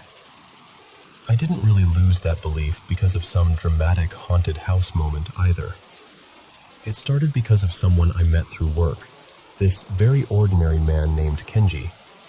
Mid-40s maybe, soft voice, neat hair with a bit of gray at the sides, thin metal glasses, the kind of person you'd pass in a hallway and forget 5 seconds later. One night, after a company get-together, just one of those evenings where everyone drinks a little too much and the trains start feeling like they're swaying more than usual, Kenji sat beside me and told me something he'd never told anyone at the office. I remember his fingers trembling slightly around his cup. He said it began on a completely normal weeknight. He'd stayed late again, paperwork, emails, the usual, then left the building close to midnight. He rode the train home, got off at his station, and started walking through his neighborhood. Quiet streets, old houses, streetlights spaced out like they didn't really care if you could see. Halfway through his usual route, he felt it. You know that feeling, right? That pressure at the back of your neck, like your body notices someone before your eyes do. At first, he ignored it. In a city, someone walking behind you doesn't mean much. But the feeling didn't fade. It stayed, steady, calm, persistent. So he glanced over his shoulder, and there was a figure. Not close enough to see clearly, not far enough to dismiss, just standing in the darker stretch between two streetlights, like the shadows had decided to take a human shape. Kenji sped up a little. The figure matched him. He slowed down. The figure slowed too. He crossed to the other side of the street, trying to laugh at himself. And the figure crossed as well. He told himself, it's coincidence. Someone lives nearby. Someone is walking home too. But when he turned the next corner and looked back again, nothing. No person. No footsteps. No sound at all. He got home and couldn't relax. He stood by his apartment window for a long time, staring down at the street like he expected someone to look up and smile. He said he didn't sleep much that night, and the next night was worse. He changed his route home, took a different train, got off at a different station and walked longer just to convince himself it wouldn't happen. But at some point during the walk, always when the streets got quieter, always when there was a gap between lights, he felt it again. That same prickling awareness. Sometimes he caught the shape as a silhouette. Sometimes it wasn't even a shape, just a patch of darkness that seemed too dark. But it always held the same distance behind him, never rushing closer, never falling back, just there. After a week, he looked different at work. His eyes were sunken. His shoulders stayed tense like he was bracing for someone to tap him. He started turning his head a little too quickly whenever someone spoke behind him. He just smiled and said he was tired. Then one night, this is the part he told me in a voice so low I had to lean in, he decided he couldn't keep living like that. He stopped in the middle of the street. Just stopped. Heart pounding, palms cold, and he turned around and stared straight into the darkness behind him. This time, it didn't vanish. His eyes adjusted, and the figure became a person. A woman.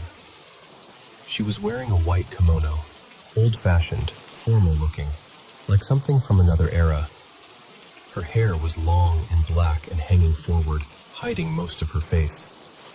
But what he could see wasn't scary in a monster way. It was worse than that.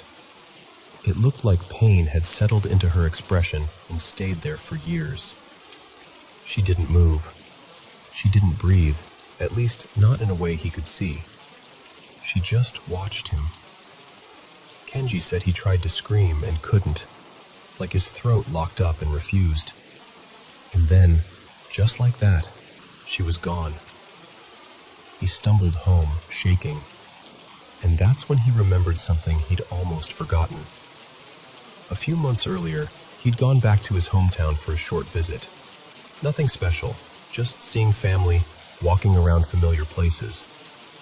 One afternoon, he wandered out of boredom and ended up near an old, abandoned shrine on the edge of town. Overgrown weeds, rotting wood, a stillness that felt heavy in the air. He remembered feeling watched there too, but he brushed it off. Inside, among dust and broken offerings, he found a small wooden box. Simple, light, carved with faded flowers. And for reasons he couldn't explain, he didn't even try to make it sound noble. He took it. Just took it. He told himself it was a souvenir, something strange and old to put on a shelf and forget about. But now, sitting alone in his apartment, staring at that box, he felt something click into place. Like he'd connected a thread he hadn't realized was wrapped around him. After that, the nights became unbearable. The woman appeared more often, clearer, sometimes closer than before. He tried everything you can imagine, sleeping with lights on, keeping the TV running, calling a friend and staying on the phone while he walked home. Nothing helped. Finally, he did what a lot of people would do. He ran. He quit his job, packed up his life, moved to a small town far away, someplace quieter, someplace he hoped wouldn't have room for whatever was following him. For a few nights, it worked. He slept. He ate. He could breathe again. And then one evening, walking down a street he didn't even know well yet, he felt it. That same pressure, that same certainty. And there she was, standing beneath a flickering streetlight, as if she'd been waiting patiently for him to stop pretending he could escape. That was when he knew he wasn't dealing with a random haunting. He was dealing with something attached. Kenji eventually returned to his hometown and asked around until he found an elderly priest, someone who still knew the stories of that abandoned shrine. The priest listened quietly, didn't laugh, didn't look surprised, just nodded slowly, like he'd heard the shape of this before. Then he asked one question. "Did you take something?" Kenji showed him the box, and when word finally came that he wasn't returning, she couldn't accept it. She ended her life there, at the shrine. The priest said some places, some objects, when enough emotion sinks into them, become anchors. Not cursed in the movie sense, just heavy, tethered. And when you take the anchor, the spirit clings to what it knows. Not always out of anger, sometimes out of loneliness. So they went back together, Kenji, the priest, and the box. The shrine was even more broken than Kenji remembered. Wind pushing through weeds, wood creaking like it was exhaling. The priest lit incense and began a ritual. Quiet words, steady hands. the air filled with that sharp, clean smell that always makes you think of temples and old prayers. Kenji placed the box back where he'd found it, and he said, right then, he felt something lift from his chest, like he'd been holding his breath for months without realizing it. In the corner of his eye, he saw her one last time, but softer now, less twisted, like the pain had loosened its grip. And he thought he heard a whisper. Not loud, not threatening, just a small voice, almost grateful. Arigato. Thank you. When Kenji finished telling me, he didn't look like someone trying to scare me. He looked sad, quiet, human. I don't think she wanted to hurt me, he said. I think she just didn't want to be left alone. And I'll be honest, I think about that sometimes when I'm walking home late, especially when the street gets quiet, especially when there's a long stretch between streetlights. When I get that feeling like someone is behind me, I keep walking, and I don't turn around.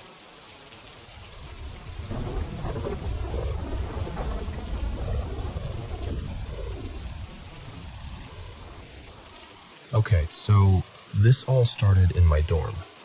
My dorm building is ancient, like the kind of place with heavy doors, creaky floors, and that old stone smell that never really goes away. People say it's been there for well over a century, and honestly, it feels like it. My room is actually pretty big for a dorm.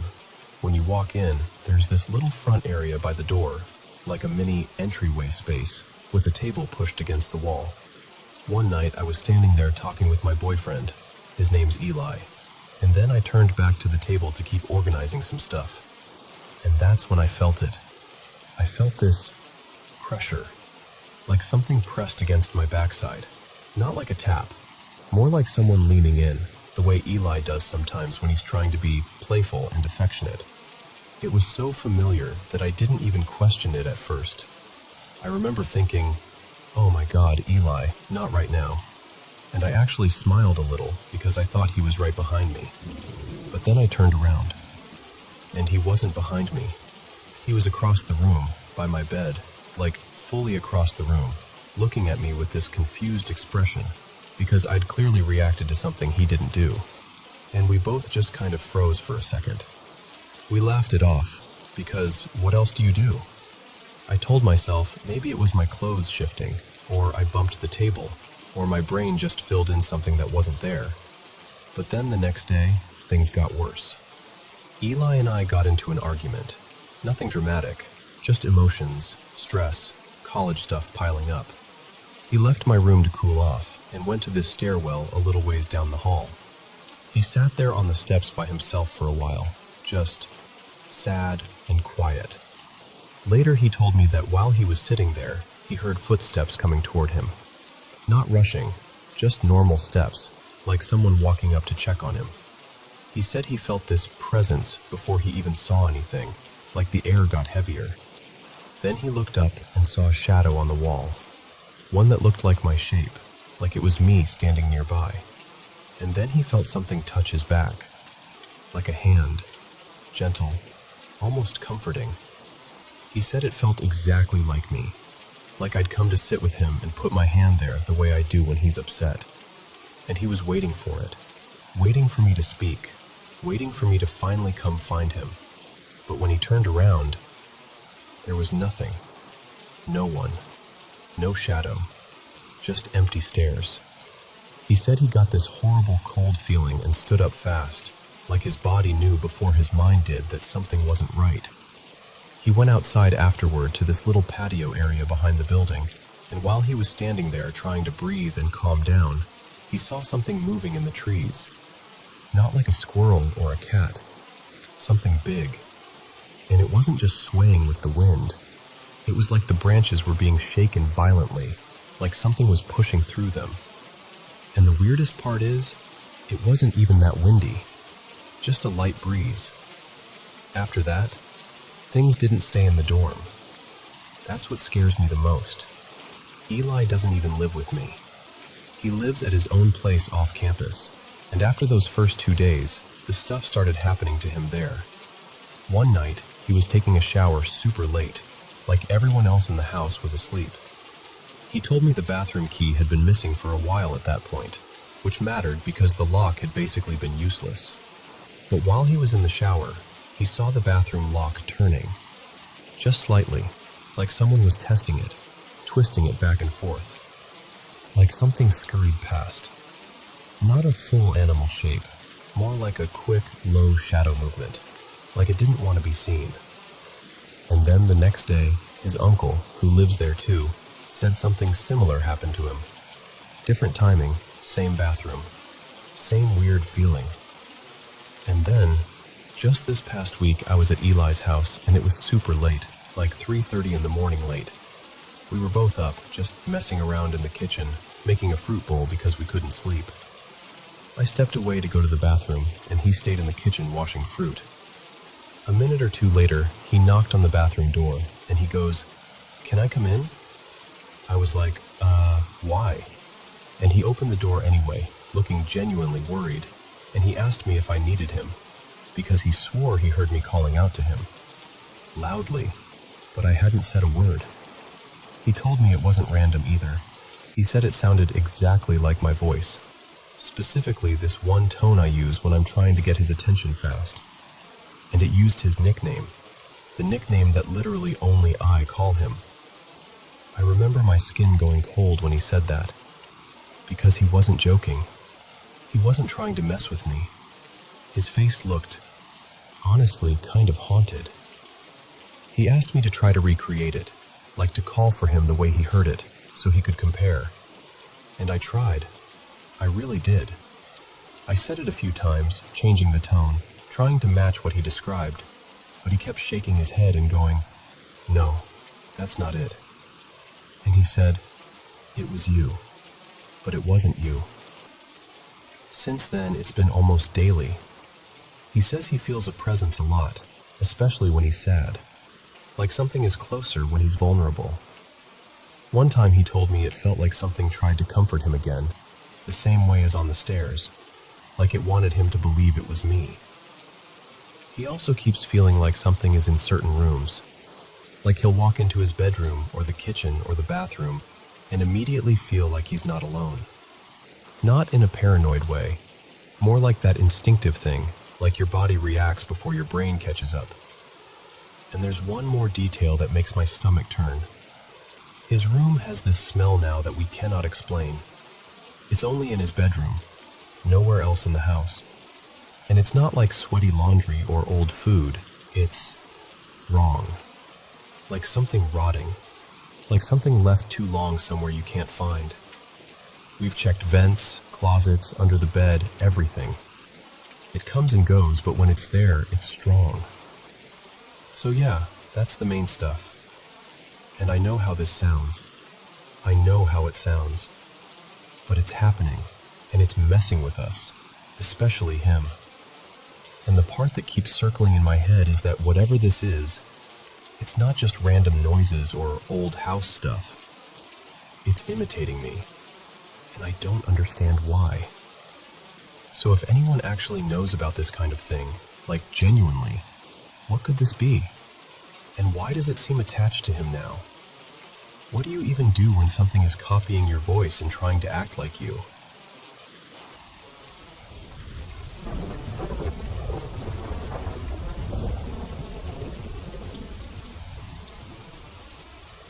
You know how every place has its stories? Things folks swear up and down are true, even if they can't prove a lick of it.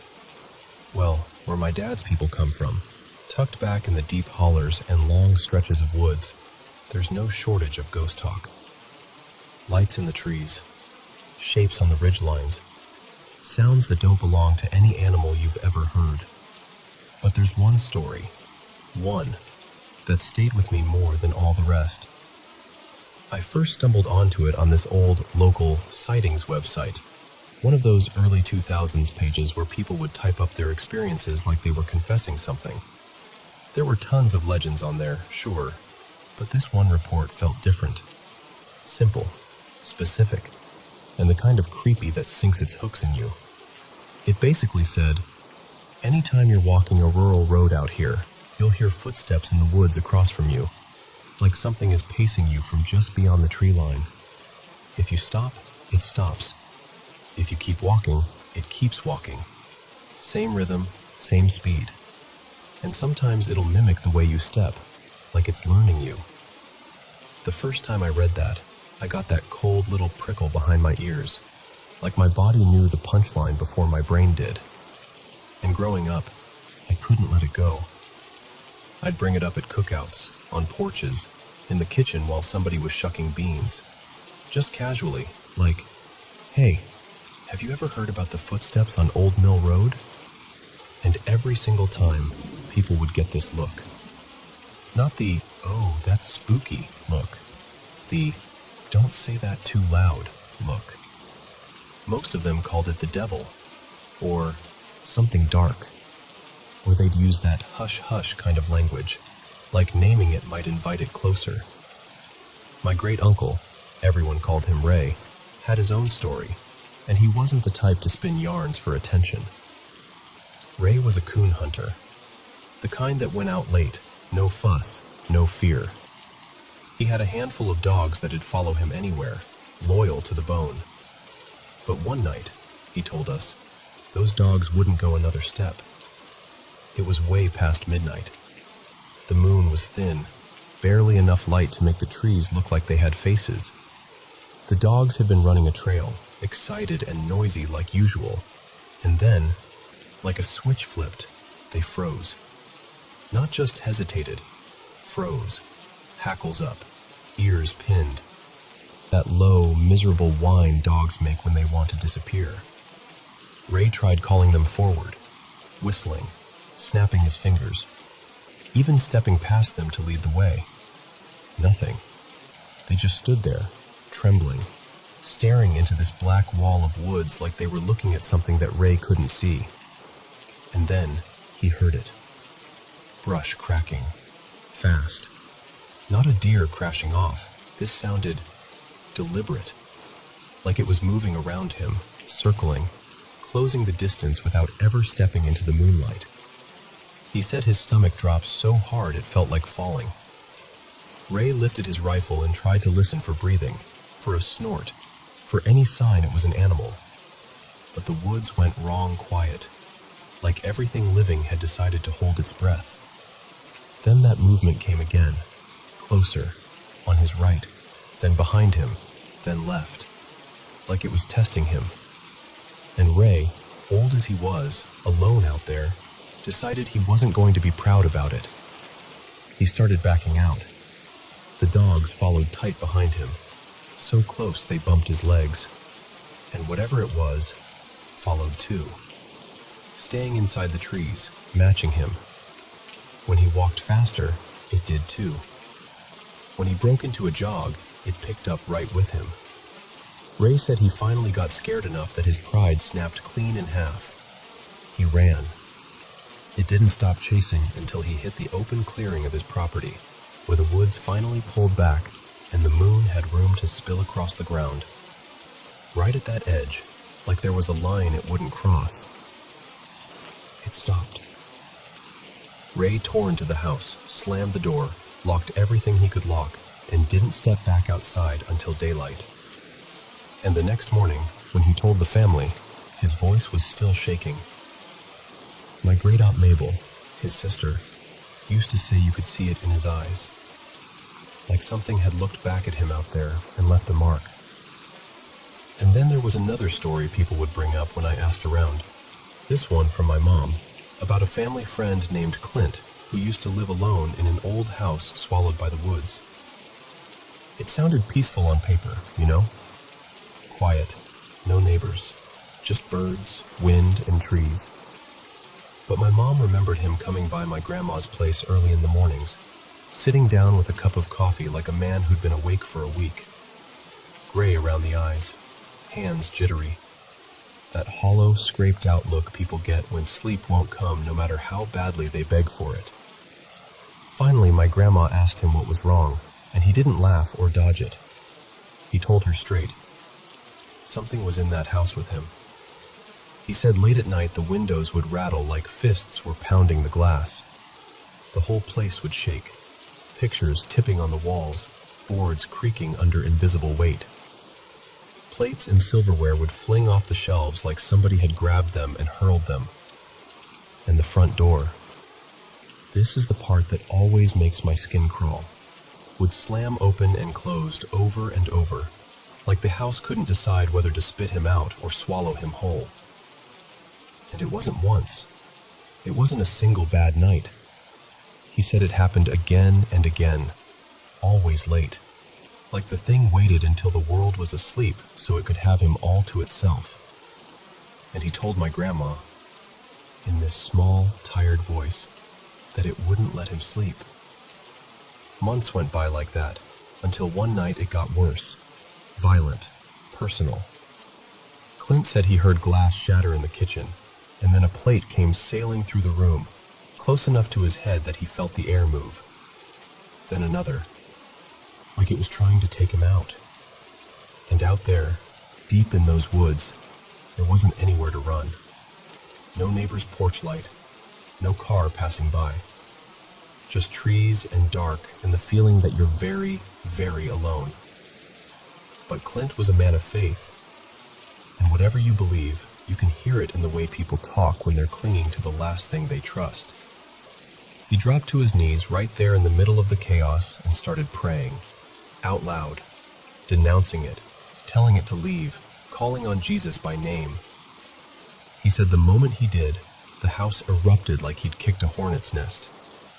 More crashing, more slamming, like the thing was furious he dared to fight back. And that's when Clint broke. He bolted out the door and ran into the woods, not toward anything, just away. He ran for what felt like hours, branches tearing at him, feet slipping in the leaves, lungs burning, trying to find a road, any road, like pavement itself might be protection. And the whole time, he said, he could hear it behind him. Not a voice, nothing so clear, just movement, snapping twigs, keeping pace in the dark, like it was playing the same game as that old story online. When he finally found the road and hit it, he didn't stop. He walked it through the night until morning, until he reached my grandma's place with his clothes dirty, his face cut up, and his eyes wide like he'd seen something no one should ever have to see. And even then, welcome back to Paranormal M, my friends. Man, I seriously love doing this. I get to sit here, share paranormal stories from all over the place, and help you unwind after a long, exhausting day. Thank you so much for sending in your experiences. Keep them coming. And don't forget to hit subscribe and turn on notifications so you don't miss any new videos on the channel. Now, grab your headphones, get comfy, and let's dive into today's paranormal stories.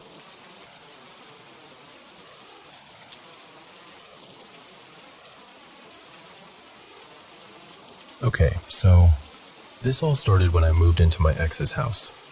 I'll call him Ethan, and his cousin, I'll call him Marcus.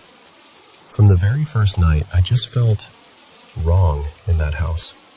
Like the air was heavier than it should be. I never felt alone, even when I knew I was the only person there. It was like walking around with someone standing just behind you, all the time, just out of sight. At first I tried to shrug it off. New place, old house, weird noises, whatever. But then things started happening that I just cannot explain. One night, Ethan and I were on the couch watching this documentary on a haunted house in Indiana. We turned off all the lights, just the TV glowing in the living room. The kitchen was around the corner, and I knew for a fact the kitchen light switch was off. We got to the part of the documentary where they started talking about possessions and really dark stuff, and out of nowhere, the kitchen light started flickering. I saw it in my peripheral vision first, this quick, stuttering light. I turned my head to look, and the flickering stopped dead. So I turned back to the TV, and it started again. This happened over and over. Every time I went to actually look at the kitchen, nothing. No flicker, no sound, just darkness. But as soon as I looked away, the light would start going like crazy again. I grabbed my phone and tried to record it. And I'm not kidding, each time I hit record, the flickering would stop instantly, like whatever was doing it knew I was trying to catch it. As soon as I stopped recording, it would start right back up. At that point, I wasn't just spooked. I felt like something else was in the room with us. It wasn't just creepy, it felt mean. Like it was watching us, and it didn't like being noticed. And then it escalated. On the bookshelf across from the couch, I had a small figurine, a little ceramic one I really liked. This thing didn't just fall. It didn't tip. It flew. I watched it leave the shelf and sail across the room, like somebody had whipped it, and it landed on the floor about 6 or 7 feet away, closer to where we were sitting. I just froze. My whole body went cold. It wasn't like, oh, maybe the shelf shook, or maybe it slid off. There was no reason, no movement, nothing to explain it. It literally flew across the room. I remember saying, "Nope, nope," and I just got up and walked straight outside. I stood on the porch for a long time, trying to calm down. My hands were shaking. I honestly didn't want to go back in. That night, I barely slept at all. Every tiny sound felt like something was moving in the dark. My cat Luna made it worse. She's normally pretty chill, but in that house she was different. And yeah, I know cats chase bugs and shadows and dust, but this was more than that. She would suddenly bolt down the hallway like she was chasing something, then stop in an empty corner and just stare, eyes locked on a spot where there was nothing. No bug, no light reflection, nothing. Sometimes she would puff up, tail huge, and hiss at a random patch of air. And the thing that gets me is, she doesn't do that where I live now. Same cat, same toys, same general routines. She only acted like that in that house. It felt like she was seeing something I couldn't.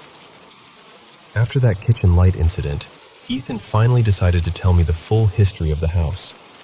And that's when things started to make more sense. In a really disturbing way. Ethan told me there were nights he'd wake up around 3 in the morning to go to the bathroom.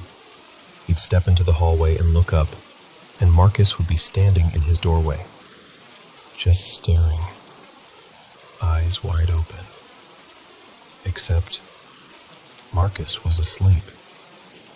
Ethan said his cousin's eyes looked glassy, unfocused, like he wasn't really there, just standing in the doorway, facing him.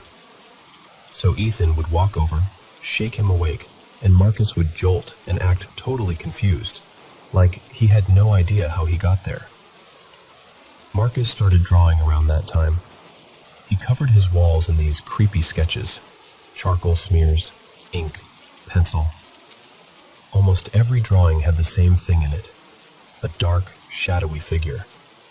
Sometimes it was standing in the background. Sometimes it was taller than the trees. Sometimes it was right behind a person in the picture, just a silhouette with no face. That's when Ethan told me this story Marcus had shared. Apparently, a couple of years before all this, Marcus had gotten lost while hiking in the mountains. He wandered off the trail and couldn't find his way back. His phone was nearly dead, and he was out there for hours as it got dark. He said that while he was panicking, he heard a voice, clear as day, right behind him. But when he turned around, no one was there. This voice, whatever it was, told him it could guide him out, but there was a price. Marcus said he felt like he wasn't just hearing it in his ears, but in his head. It told him that if he accepted its help, he'd owe it a favor later, and that he didn't get to choose what that favor would be. He was scared enough to say yes. Not long after that, he found a path that led him back to the main trail and, eventually, out of the forest. He told himself it was just luck, that he was imagining the voice. But when he moved into Ethan's house afterward, that's when everything got weird. Ethan said the whole house started to feel heavy, angry. He'd invite friends over, trying to pretend things were okay. One time, a friend came by with her little girl. They were all sitting in the living room, chatting. The little girl suddenly stopped mid-sentence, stared up at the stairway that led to the bedrooms, and tugged on her mom's sleeve. She said, "Mommy, who's that man on the stairs?" Now, there was nobody on the stairs. No one else was in the house but the four of them. The little girl wasn't scared, just matter of fact. Her mom asked, "What man, sweetie?" And the girl pointed toward the top of the stairs and said, "Right there, the man who's watching us." Ethan hadn't told them anything about Marcus's experiences, or the weird feelings in the house, or the drawings. There was no reason for that kid to say what she said. Eventually, it got so bad that Ethan had a priest come out and bless the house. The priest walked through every room, praying, sprinkling holy water, making crosses on the windows.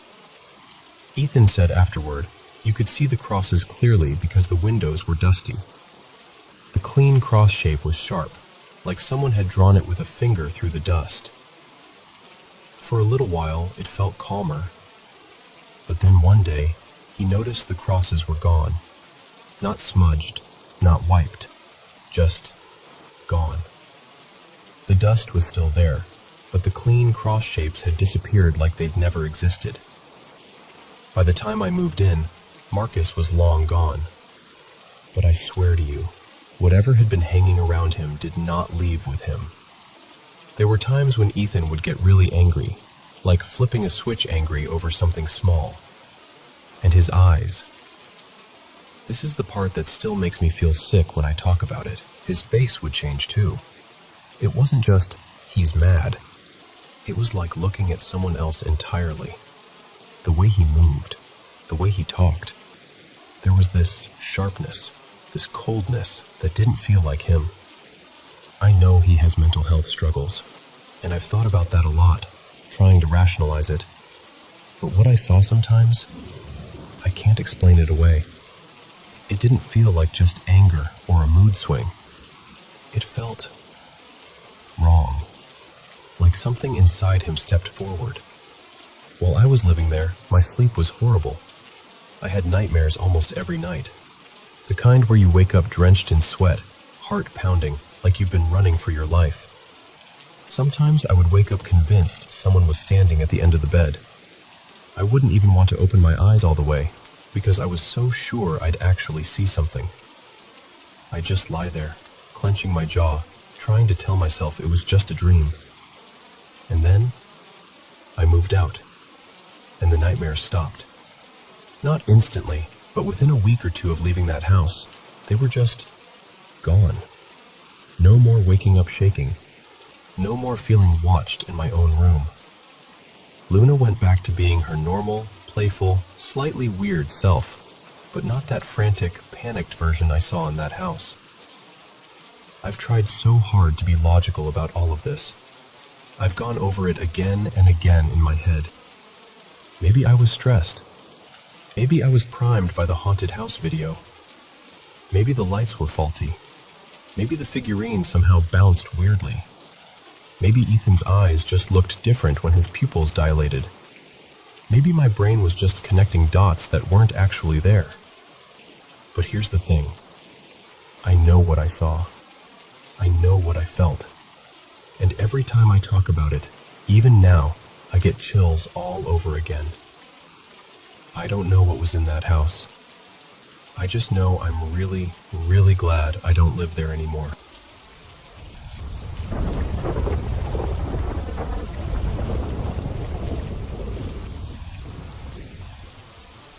So, let me tell you about my older sister Emily's room.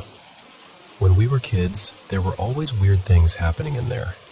Not in the rest of the house, not in my room across the hall, just hers.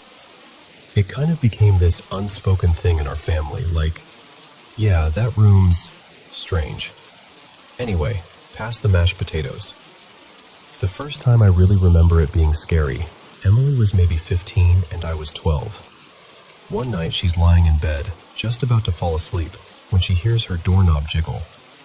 Not just a little tap. like someone's trying to quietly open it. Now, naturally, she assumes it's me, her annoying little brother, messing with her. So she climbs out of bed, marches over, and yanks the door open, ready to yell at me. Nobody's there. My room, directly across the hall, is closed. Lights off. Totally quiet. She stands there for a second, kind of confused, then decides, okay, weird. Shuts her door, locks it, and gets back into bed. A few moments later, the handle starts shaking again. But this time, it's violent, like someone is really trying to force it open. She completely loses it and starts screaming my name, then my parents. All three of us come stumbling out of our rooms, hearts pounding, into the hallway. And the hallway is just still, quiet, no one. No footsteps, no door closing, nothing. Emily's pale, on the verge of tears, babbling about the handle and the shaking and thinking it was me. My parents kind of exchange that, do we feed into this or not, look, and end up saying something like, you probably had a nightmare, just go back to sleep, everything's fine. But from that night on, none of us really thought of her room as just a room anymore. Fast forward a couple of years. Our parents go out of town for a weekend, and obviously we do what unsupervised teenagers do. We have a small party. Nothing crazy, just some friends, music, junk food, the usual. One of Emily's friends is there, this guy named Marcus. Tough guy. Plays football, never seems rattled by anything. Very nothing scares me energy. At one point, Emily asks him, hey, can you run upstairs and grab my hoodie from my room? He grumbles but heads up the stairs. A few minutes go by. We're still talking, laughing, whatever, and then he comes back down. And I swear to you, I have never seen someone look that shaken in my life. This is a guy who once broke his nose in a game and didn't even cry. But when he walks back into the living room, he is white as a sheet, breathing fast, eyes huge. We're like, dude, what happened? You okay? He just shakes his head, drops the hoodie on the chair, and says, I'm never going upstairs in your house again. We press him about it for days, me, my sister, our friends. He never tells us what happened. Not once. He sticks to that line. I'm not going back up there. And we all know he means Emily's room. Now jump ahead another year or two. Emily's off at college by this point. She's been gone for, I don't know, a little over 2 months. My dad, being his super practical self, decides to shut down her room to save on heating and cooling. And when my dad says shut down, he means business. He closes the vents, seals them with that shiny tape, makes sure the window is locked, blinds down, door shut. He even tells us, very clearly, nobody goes in there. We're not heating an empty room. So the room just sits. Dark, sealed, untouched. I'm still in my room directly across the hall. One night, I'm dead asleep, like the kind of sleep where if the house caught fire, you'd probably dream it was just warm or something. At first, I can't place it. It's just this harsh, repetitive noise drilling into my foggy brain. I'm lying there thinking, why is my dream so loud? Then I realize, it's an alarm, like a digital alarm clock. I sit up, listen, and realize it's not coming from my room. It's coming from Emily's room.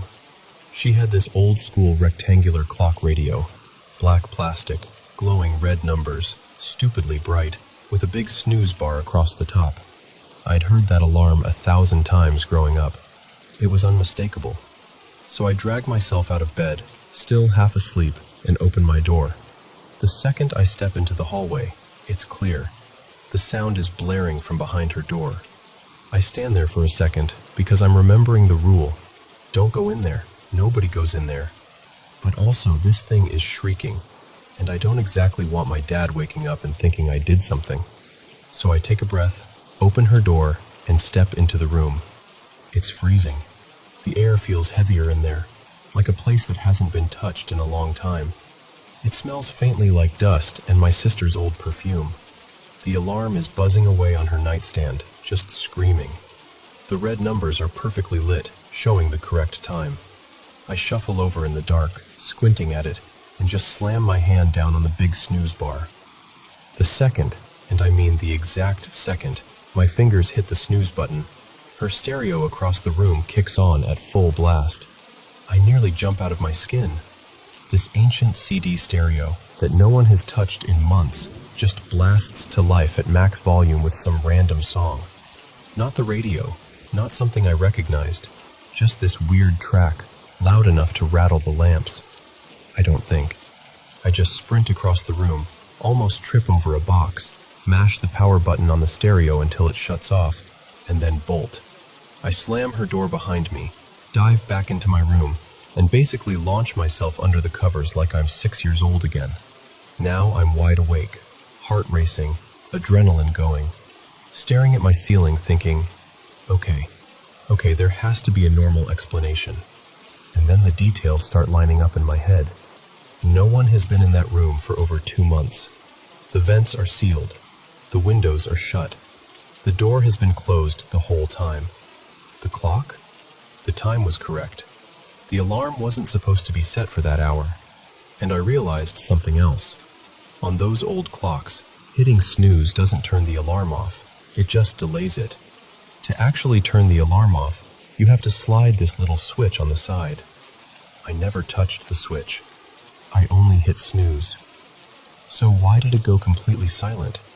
And the stereo, how did that turn on at the exact moment I touched the clock? It wasn't plugged into any timer. No one had been in there to mess with it. The volume was cranked like someone had intentionally set it that way. The next morning, in daylight, I forced myself to go back in and check. The clock still had the right time. The alarm switch was in the off position. No alarm set. Like nothing had happened. I just remember standing in the doorway, looking around at this closed-up, too quiet room and thinking, there is no good reason for any of that. So yeah, that's the story of the room across the hall, Emily's room, in this perfectly normal-looking house built around the year 2000, just outside Portland, Oregon. Everything else about that house was fine, but that room never felt empty, even when it was.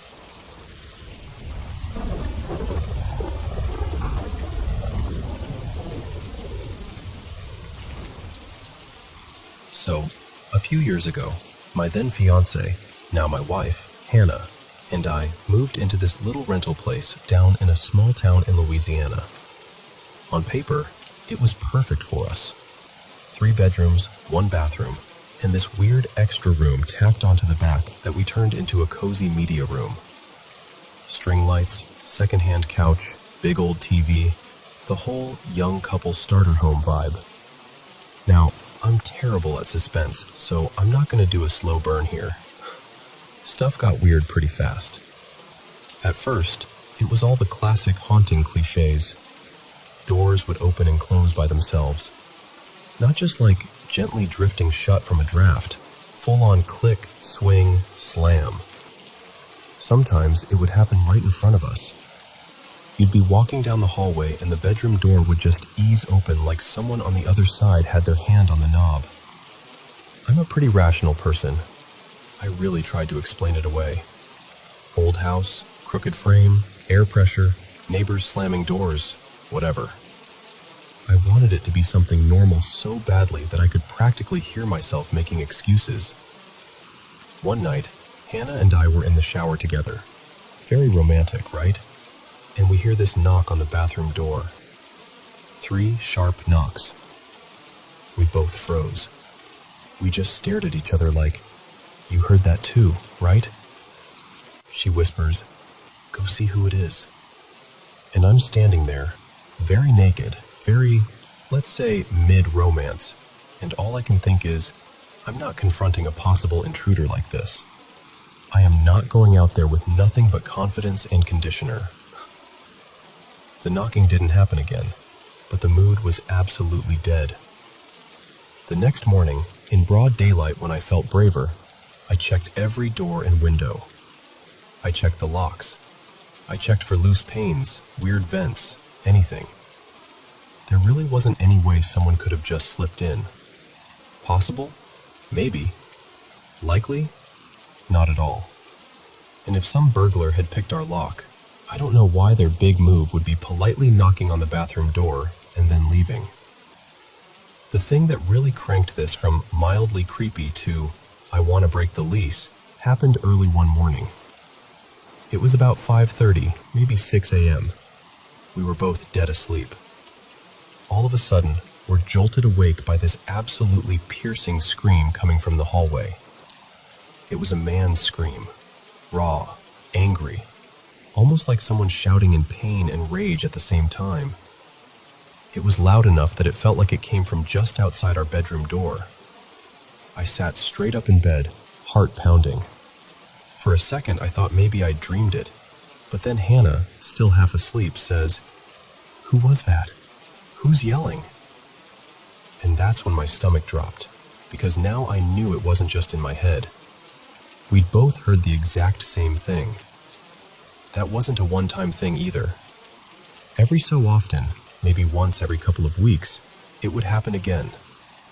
Always around the same time, always that same horrible scream from the hallway. We'd both jolt awake, look at each other, and then lie there in the dark, listening to the silence after. There was another thing too. A few times we'd come home from work, pull into the driveway, and as we unlocked the front door, we'd hear what sounded like people arguing inside the house. Not yelling, but that kind of tense, heated arguing. You could hear two distinct voices, but not the words. It always seemed to be coming from the media room. We'd walk through the living room, into the kitchen, and right about the time we got to the edge of the hallway, the arguing would just cut off, like someone hit mute.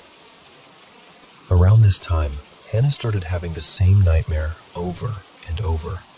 In the dream, she was running through our house, but it didn't look like our house anymore. The walls were dirty, paint peeling, furniture gone. The place looked abandoned, like nobody had lived there in years. Everything was gray and wrecked. She'd be running down the hallway, and she could feel someone chasing her. She never saw his face clearly, but she said he had something heavy in his hand, some kind of blunt object. Every time, the dream ended right as she was about to reach the front door. She'd wake up shaking, and the worst part was, when she described the layout in the dream, she was describing our house, but stripped, ruined, and empty. Now, Hannah grew up in a very Irish Catholic family, so of course, her mom's solution was, we're getting a priest in there. Her mom reached out to their parish, and a priest, Father Miguel, came by one afternoon. Super kind guy, very calm. He walked through every room, said prayers, sprinkled holy water, did the whole cleansing thing. We felt better afterward.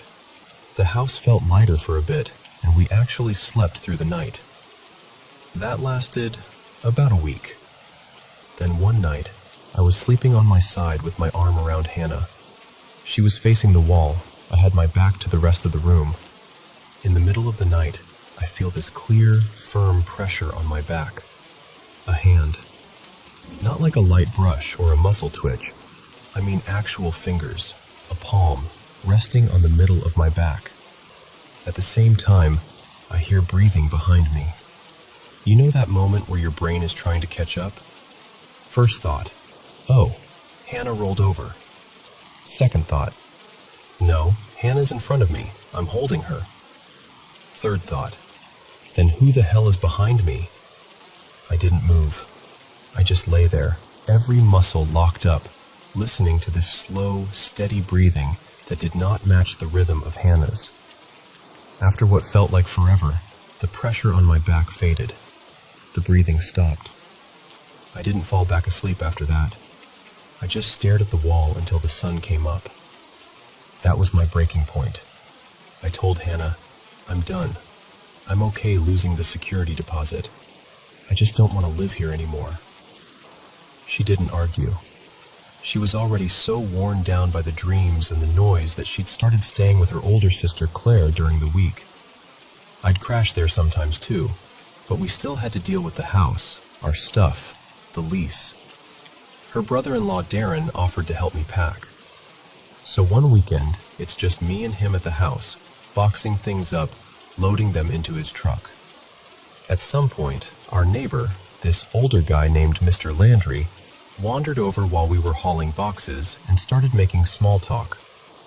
He'd always been friendly, the type to wave from his porch.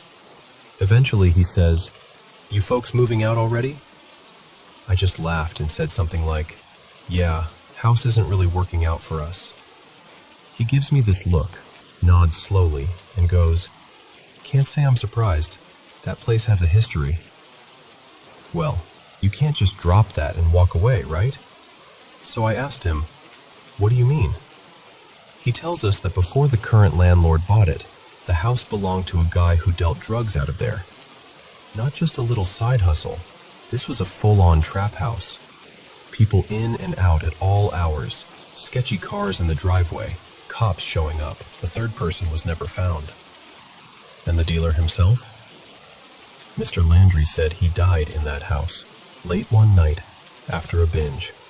Heart finally gave out from a mix of meth and whatever else he'd been taking. They found him collapsed near the hallway, not far from where we kept hearing those screams.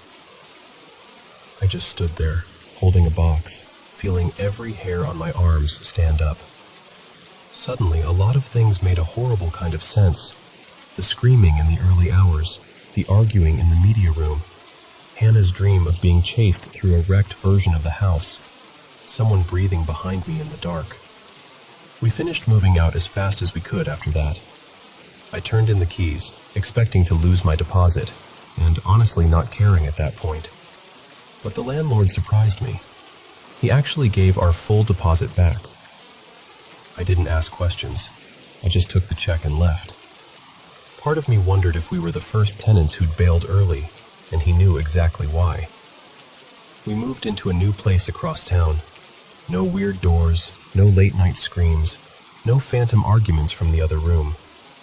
Hannah sleeps through the night now. I do too. As far as I can tell, our current house is 100% drug dealer spirit free. So that's it. Believe me, don't believe me, that's up to you. I'm not here to convince anybody. I just needed to get it out there, you know? To tell someone what happened. And hey, if you're listening to this on a Monday, I hope yours is at least tolerable. We all hate Mondays, but on the bright side, it means we're one day closer to Friday, and hopefully, one more night of peaceful sleep than we used to get in that house.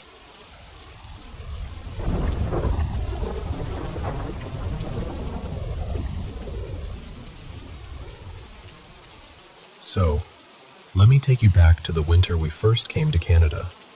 It was 2019. We'd left the States with pretty much our whole world stuffed into a few suitcases. My husband, my mom, who has early onset dementia, our 3 boys, and 3 very confused cats. My oldest, Marcus, was 24. Jonah was 13.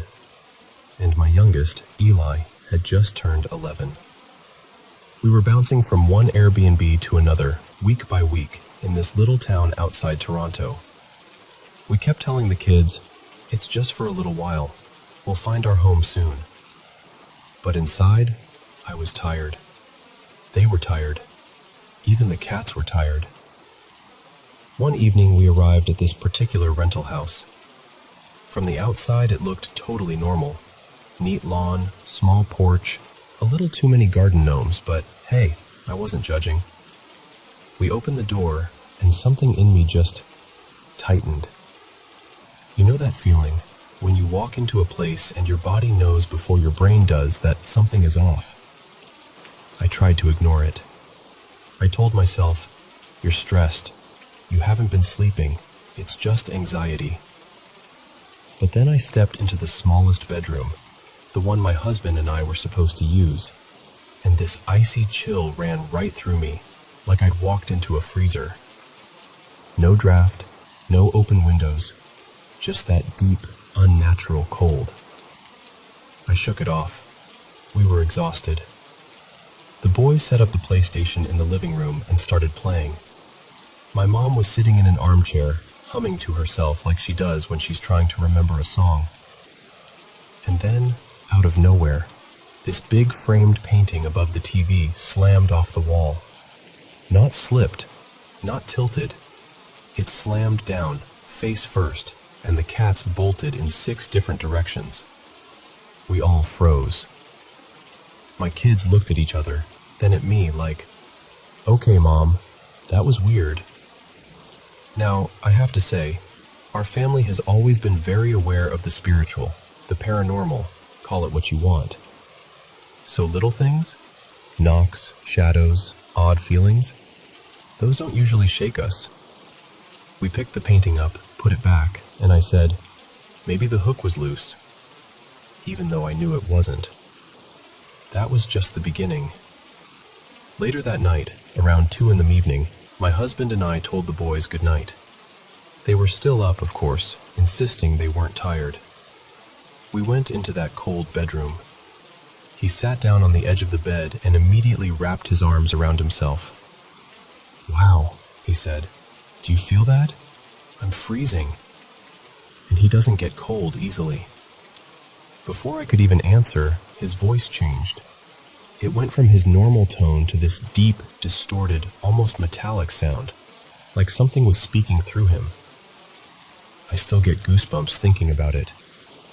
I grabbed my phone, opened one of the powerful prayers I know by heart, and I started praying out loud.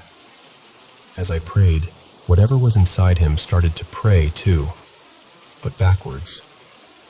Backwards. It's one of the most disturbing sounds I've ever heard in my life. I tried to call the boys, but it was like my voice was stuck in my throat. I was yelling, but it sounded far away, even to me. I had to gather everything in me and shout again. This time, Marcus heard me. He ran in and flung the door open. He took one look at his stepfather and went completely still. The cats were circling the doorway, meowing and clawing at Jonah and Eli's feet, almost herding them into the room.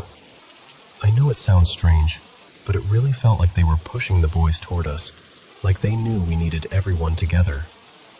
Marcus looked at me, his eyes wide. "What do you need me to do?" "Pray," I told him. "Pray and help me find the holy water." I was shaking so badly I could barely hold the bottle when we found it. Jonah was jumping up and down, crying, pacing in these frantic little circles.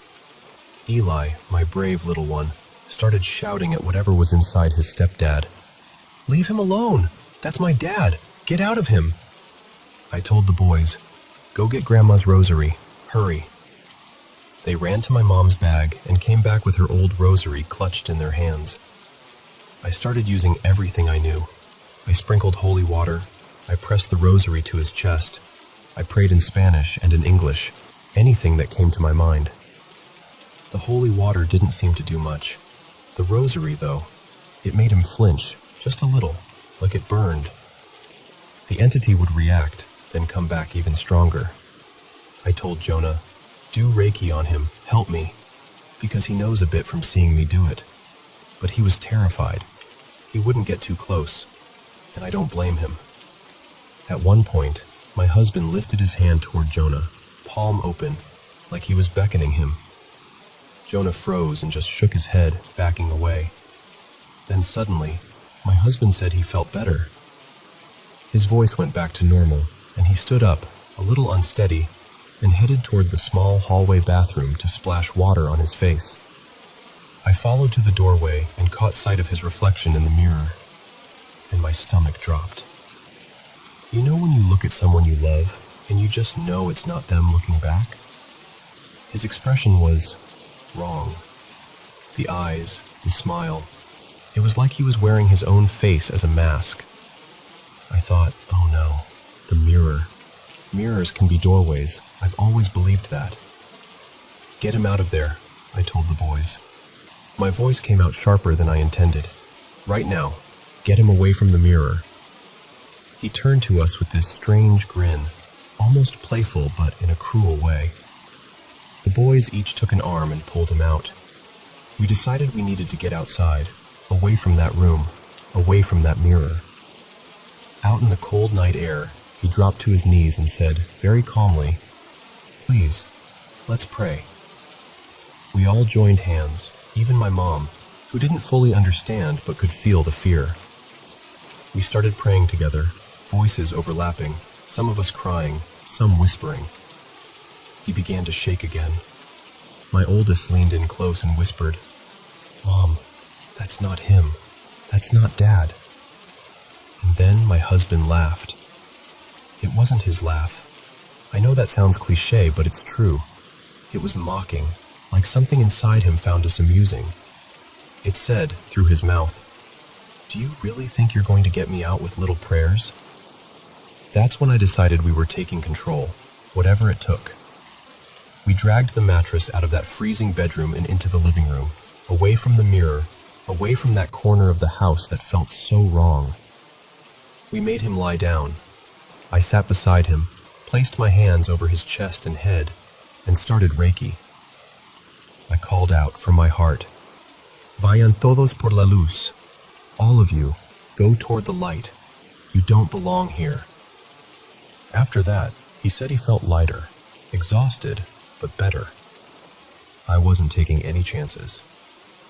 I called my father, asked him to pray for us from where he was, but the connection kept breaking, static, calls dropping, weird interference. It felt like something didn't want us to have that extra help. Then I called my husband's sister. When I told her what happened, she went quiet and said, "You need to take him to a hospital." I knew she meant well, but every part of me knew this was not something a hospital would understand. The next morning, he went outside for a smoke.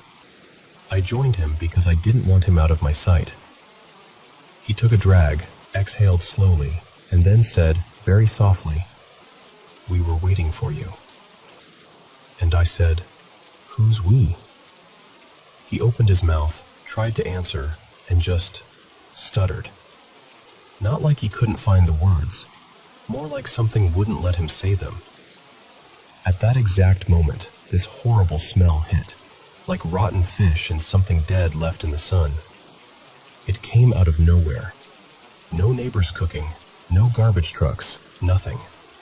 Just that smell, thick and putrid, surrounding us. I looked at him and I knew, we have to leave, now. We packed our suitcases, gathered the kids and the cats, and left that Airbnb that same morning. But the thing, it followed. I could feel it. I would sense it coming like a wave of pressure in the air, and I'd run to my husband's side, put my hands on him, and say, "Stay strong. Fight it. You're stronger than this. We're with you." For a while, it was like living with a shadow that could step into him whenever it wanted. Eventually, we found a house to rent longer term, a place that was supposed to feel like a fresh start. Instead, the first thing I did was call the local church. I explained everything as calmly as I could. The priest listened, asked a lot of questions, and finally came to see the house. He stood outside on the front step, and I could see him getting pale as I talked. He said, "I'll bless the house from out here." He never came inside. He told us they would call us back about arranging an exorcism. We waited and waited. The call never came. In the end, help came from the most unexpected place. One night, desperate, I wrote about what was happening on a small Reddit community that talks about spiritual warfare and hauntings. Most people just offered prayers or theories, but a couple from another province reached out privately. They specialized in clearing homes and helping families through things like this. And you know what? They never charged us a single cent. We did several sessions with them, over video calls at first, then one visit in person. They guided us through cleansings, prayers, ways to reclaim our home and our energy. They helped my husband regain his strength, spiritually and mentally. Little by little, the heaviness lifted. We started sleeping again. The boys laughed more. The cats relaxed. Even my mom seemed calmer. We never imagined that our first months in Canada would look like that.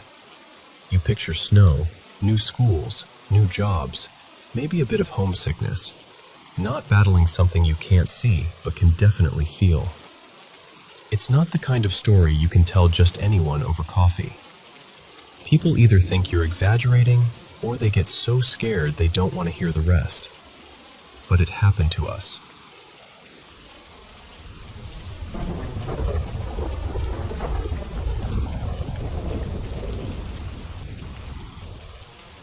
So, I don't usually talk about this out loud, but I'm honestly getting scared, and I just need to say it the way it really feels. My name's Mia, and for about 5 years now, my husband, whose name is Evan, and I have been dealing with these odd things. They were rare at first, easy to shrug off, but lately, they've started happening almost every day. And now that we have a baby, I'm not just creeped out anymore. I'm worried. It started back when I moved into Evan's condo. It was this converted old brick factory on the edge of town. Everyone always said it was charming and full of character, but the first time I walked in, my stomach dropped. The ceilings were high, the hallways were narrow, and sound carried in this strange way. There was a basement with the communal laundry room that I absolutely hated going into. One night, I went down there to wash some blankets. I remember standing by the washer, waiting for it to finish, when something moved at the very edge of my vision. A tall, dark shape sliding past one of the concrete pillars. I snapped my head around, but there was nothing there, just flickering fluorescent lights and old pipes humming. Still, my whole body went cold. After that, I tried to avoid that basement as much as possible. A little later, there was a night that really stuck with me. I was lying on our bed, FaceTiming my mom, just chatting about nothing important. Our dog, Pumpkin, she's a medium-sized mutt with floppy ears and way too much personality, was supposed to be snoozing in her bed across the room. As I'm talking to my mom, I hear Pumpkin's collar jingling. I hear that familiar little click, click, click of her paws on the hardwood. Out of the corner of my eye, I see her tail, just the very tip of it, rising up by the side of the bed as she walks toward her usual spot where she jumps up. I smile and tell my mom, "Oh, Pumpkin's coming to say hi." I pat the mattress next to me and turn the phone so my mom can see her. But there's nothing there, just empty bedspread. I kind of laugh and say, "Wait, where'd she go?" and sit up to look around. And Pumpkin is sound asleep in her bed across the room. Like, deep asleep. Breathing slow, completely limp, hasn't moved. My mom watched my face just drain of color in real time. I started stuttering, trying to figure out if I'd somehow missed her jumping back down or something, but there was no way. She could not have been next to me. My mom just goes, "Okay, that's creepy." And I call Pumpkin over, saying her name until she finally lifts her head and trots over to the bed like nothing's wrong. We keep talking. I'm trying to act normal, and then Pumpkin suddenly stiffens. She stares down the hallway toward the living room and lets out this sharp bark, the kind she normally does when someone's at the door. I get up, heart pounding, and walk with her, flipping on lights as we go. She trots ahead, then stops, turns around, and this time barks toward the bedroom, like something is in both directions. At that point, I'm done with the bedroom. I grab some pillows and blankets and decide we're camping in the living room. There's this tiny den off the living room. We used it as a little guest room, and that doorway is just pitch black. I remember sitting on the couch, watching that doorway. It was already dark, but somehow it felt like it was getting darker, like the shadows were thickening inside the room. After that, I was so relieved when we moved out. Fast forward a couple years. By then, we'd bought our first little house. No shared walls, no creepy basement, just a quirky old home with slanted floors and way too many light switches. And for a while, everything was completely normal. No noises, no shadows, nothing. One week, Evan had to go out of town for work. It was just me and Pumpkin. Our bedroom took up most of the top floor, kind of like a loft. I was lying in bed watching TV one night, Pumpkin downstairs somewhere. I heard her, the collar jingling, the paws on the stairs, her tail thumping lightly against the wall like she always did when she climbed up. I saw the tip of her tail next to the bed, just like in the condo. I smiled, reached out my hand, and said, "Hey, baby." Nothing touched my hand. My stomach flipped. I sat up slowly, and there was no dog, just empty floor. I called, "Pumpkin," and a second later, I heard her scramble from downstairs. Then she came up the stairs fast, ears perked, tongue out, like she'd been napping in the living room the whole time. She hopped into bed and curled up next to me. About an hour later, in the middle of some random show, she suddenly lifted her head and started to growl, low and steady, staring across the room at nothing I could see. We moved again after that, for totally normal life reasons. New job, new state, trying to be closer to family. In between houses, we stayed with Evan's parents for a bit. Their place felt fine, calm even. No weirdness. It wasn't until we bought our current home that things started again. This was in April. By then, I was working nights at the hospital, very pregnant and very tired. One morning after a night shift, I got home, showered, and crawled into bed. The house was quiet.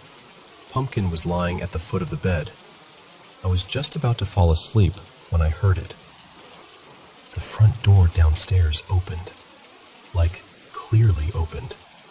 Hinges, a quick rush of cooler air sound in my head, and then slam. Pumpkin jumped up and started barking her head off, then ran out into the hallway. I sat straight up in bed.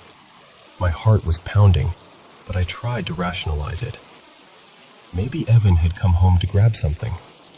I was 8 months pregnant, exhausted, and not in the mood to investigate, so I grabbed my phone and texted him, "Why did you come home and slam the door?"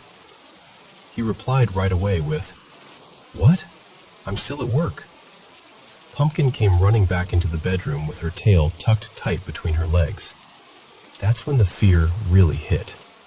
I locked the bedroom door, hands shaking, and called Evan. I told him what I'd heard, that Pumpkin freaked out, that the door sounded so real. He reminded me the front door was deadbolted, and he had the only key with him. I asked if I should call the police. He gently told me I was probably just tired, and that it was okay to keep the bedroom locked until he got home. He promised to call on his way so I could unlock it. I wanted to believe him. I really did. A couple of weeks later, my parents came to town to help us unpack our storage pods. Our guest bed hadn't arrived yet, so they stayed in a nearby hotel. One morning before they came over, I was in the living room scrolling on my phone while Pumpkin trotted around sniffing boxes. Out of nowhere, I heard this loud crash and then a yelp, like a dog had been startled or hurt. My heart jumped into my throat. I ran toward the dining room, thinking maybe a stack of boxes had toppled or something with glass had shattered. But when I got there, everything was perfectly still. Nothing had moved. Pumpkin came skittering into the hallway, tail tucked and shaking. Later that same day, my mom and I were unpacking the kitchen. We were chatting, unwrapping dishes, when we heard the exact same sound. A heavy crash from the direction of the dining room, and then Pumpkin's whimpering and the sound of her running. My mom dropped the dish towel and ran toward the noise, calling out, "Pumpkin?" She checked the boxes. Nothing had moved. We both walked around, checking corners, looking for anything out of place. Everything was fine.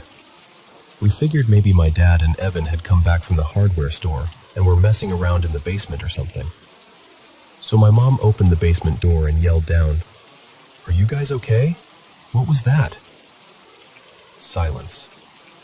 She called my dad, kind of laughing nervously, and asked where they were. He said they were still at the store and hadn't left yet. I watched my mom's face change as that sank in. As my due date got closer, things escalated. In the month before I gave birth, I started hearing footsteps upstairs. Not gentle walking, running. Fast, back and forth, right outside our bedroom in the hallway.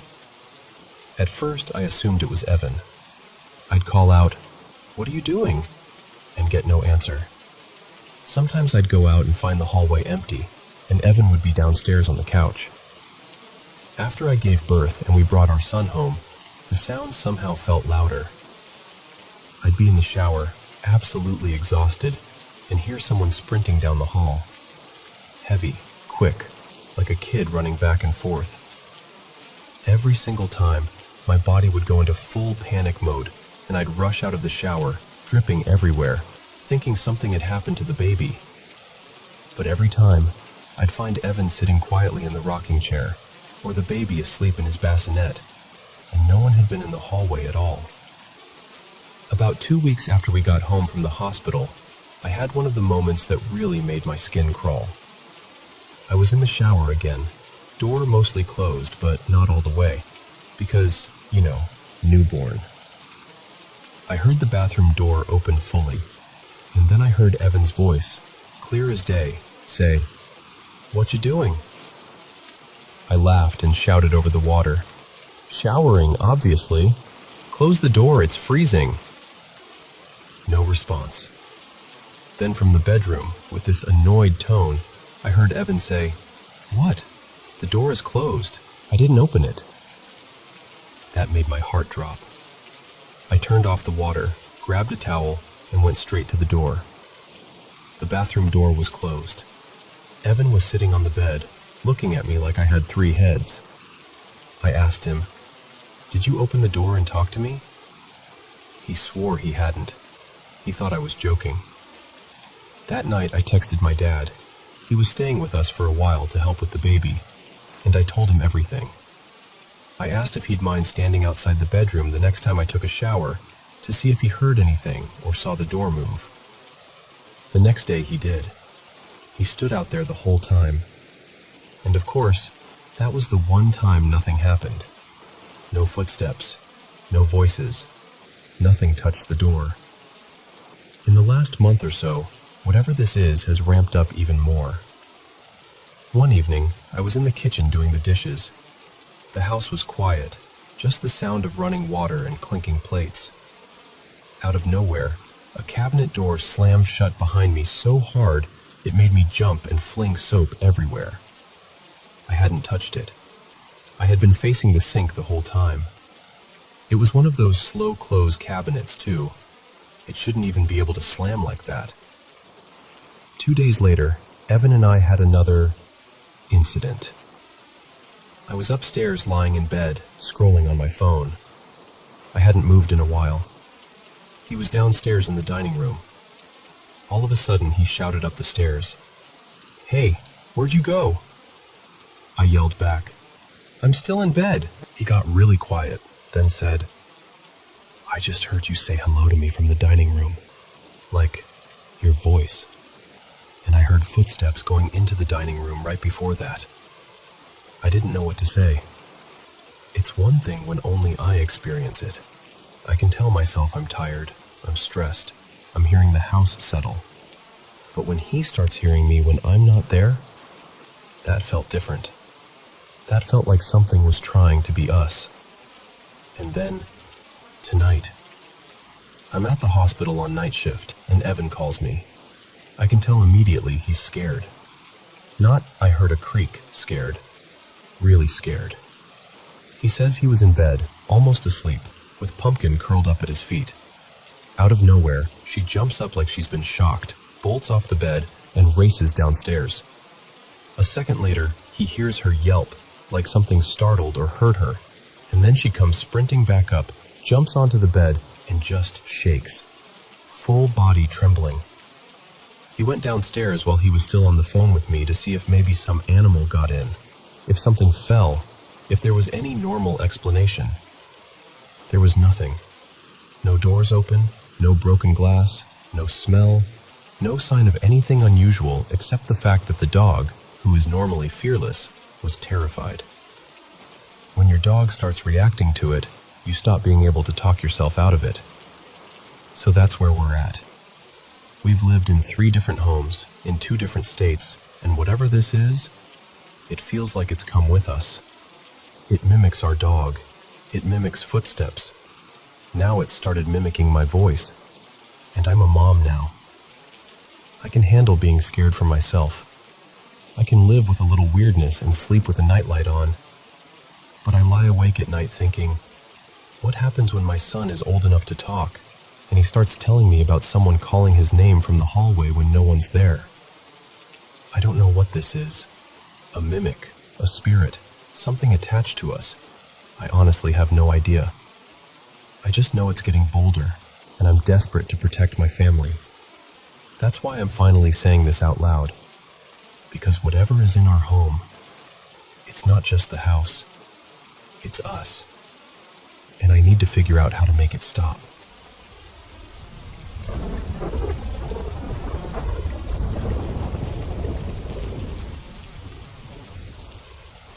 So, I'll start by telling you a bit about where my head was at before all this happened. I've always considered myself a spiritual person, but not in a very specific, this one religion is right kind of way. More like, I believe there are other beings, other layers to reality. But I'm also a skeptic. I'll try to rule out every normal explanation before I say, okay, that's weird. Maybe it's something else. I don't really see things, at least not in the classic ghost story way. It's more that I feel them. I pay attention to my gut. And for most of my life, even when things were spooky, I still felt like I was dealing with something basically human. Until last year. That's the one that stayed with me. At the time, I was working in a small hospice wing inside a community hospital. I'd been there about 2 years. It was my first real healthcare job, and as strange as it might sound, I genuinely liked the work. But the energy there, it was heavy. Understandably. People came to us at the end of their lives. Death was never hypothetical. We walked past it every shift. By then, I was already used to the usual weirdness. Little things. I'd hear soft footsteps when no one was around, or catch a dark shape at the edge of my vision drifting across a doorway. I'd seen doors ease shut on their own, felt someone brush past me in an empty hallway. Once, I even felt my ponytail give this sharp little tug, like someone teasing me from behind, only nobody was there. So yeah, I accepted that some of our patients didn't exactly leave right away. But this one morning was different. I was doing my usual rounds on my assigned hall.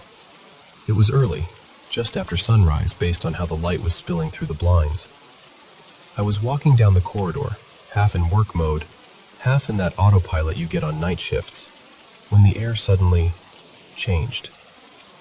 It was like hitting an invisible wall. 1 second everything was normal, and the next, it was as if the hallway had filled up with something thick, heavy. The air felt dense, almost like walking into a room full of steam. But there was nothing visible. No fog, no smoke. Just this weight. I got goosebumps instantly. The hair on my arm stood up. My brain switched into full fight or flight. You know that feeling when your body realizes something is wrong before you do? It was like that. Everything in me was on high alert. Caution mode activated. As I kept walking, I reached the end of the hall and glanced into one of the rooms. And that's when I saw it. I want to be clear here.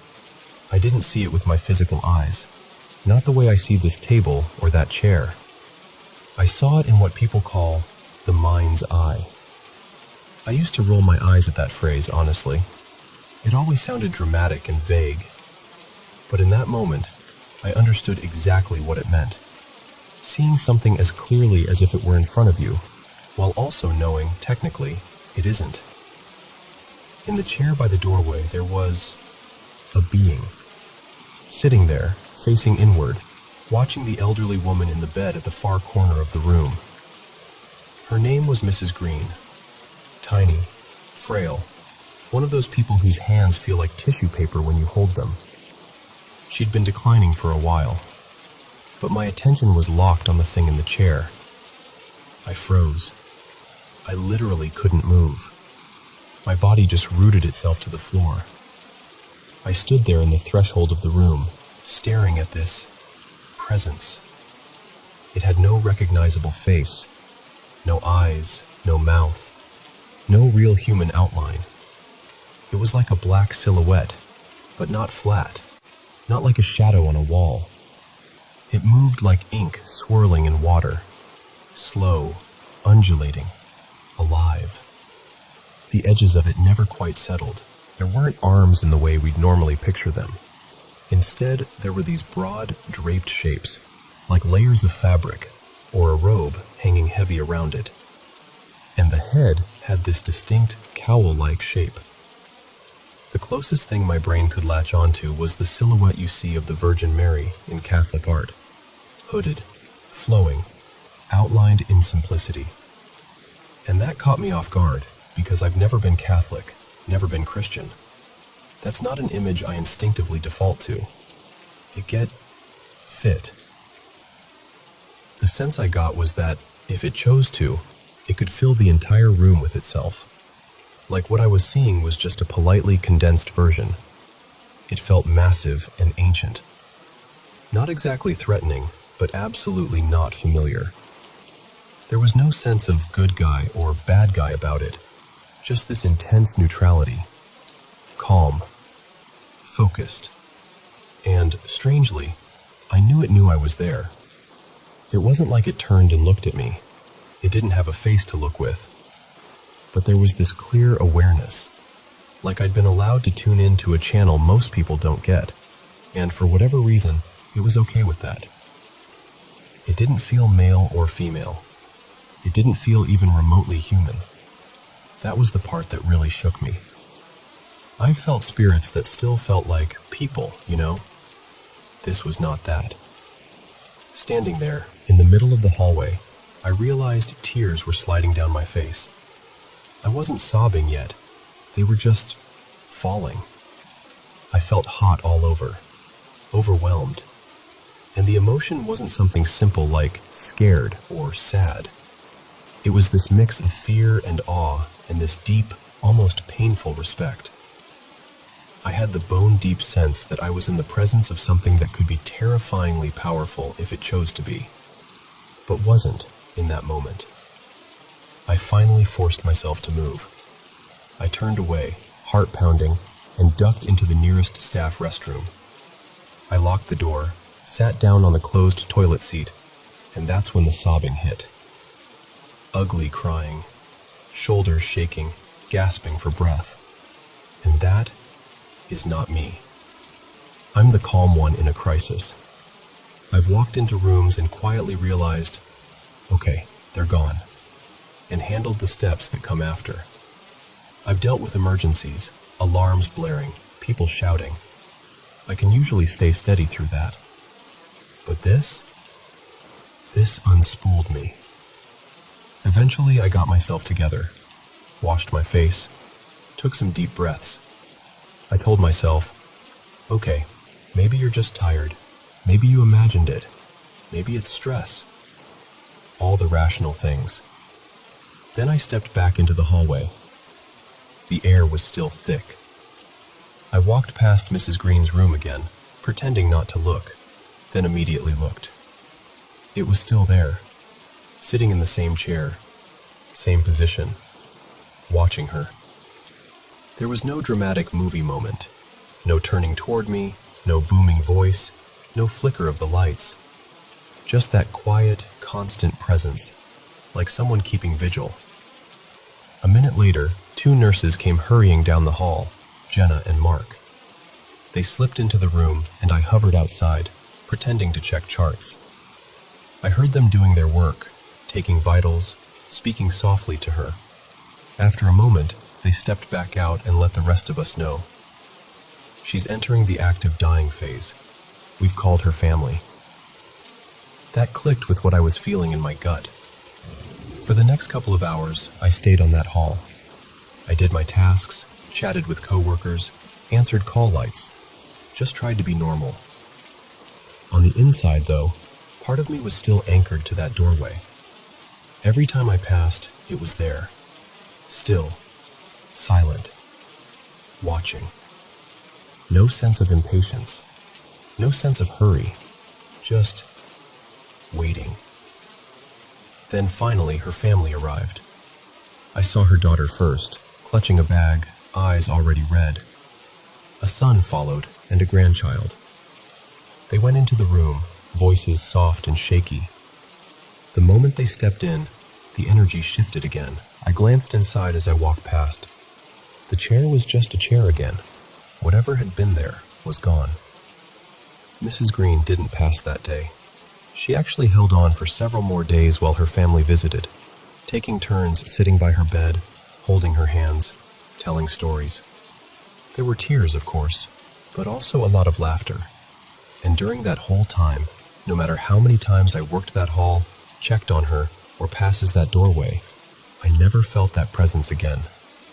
Her death, when it came, was peaceful, quiet, gentle in a way that's hard to describe to anyone who hasn't seen that kind of passing.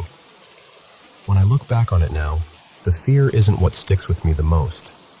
What lingers is this strange, aching sense of beauty. It felt like whatever that being was, it was keeping her company until her loved ones could get there. Like it sat with her in that liminal space and, when her family arrived, stepped back. Almost as if it was offering a choice. You can go now, if you want, or you can stay a little while longer with them. I don't know what it was. I don't claim to.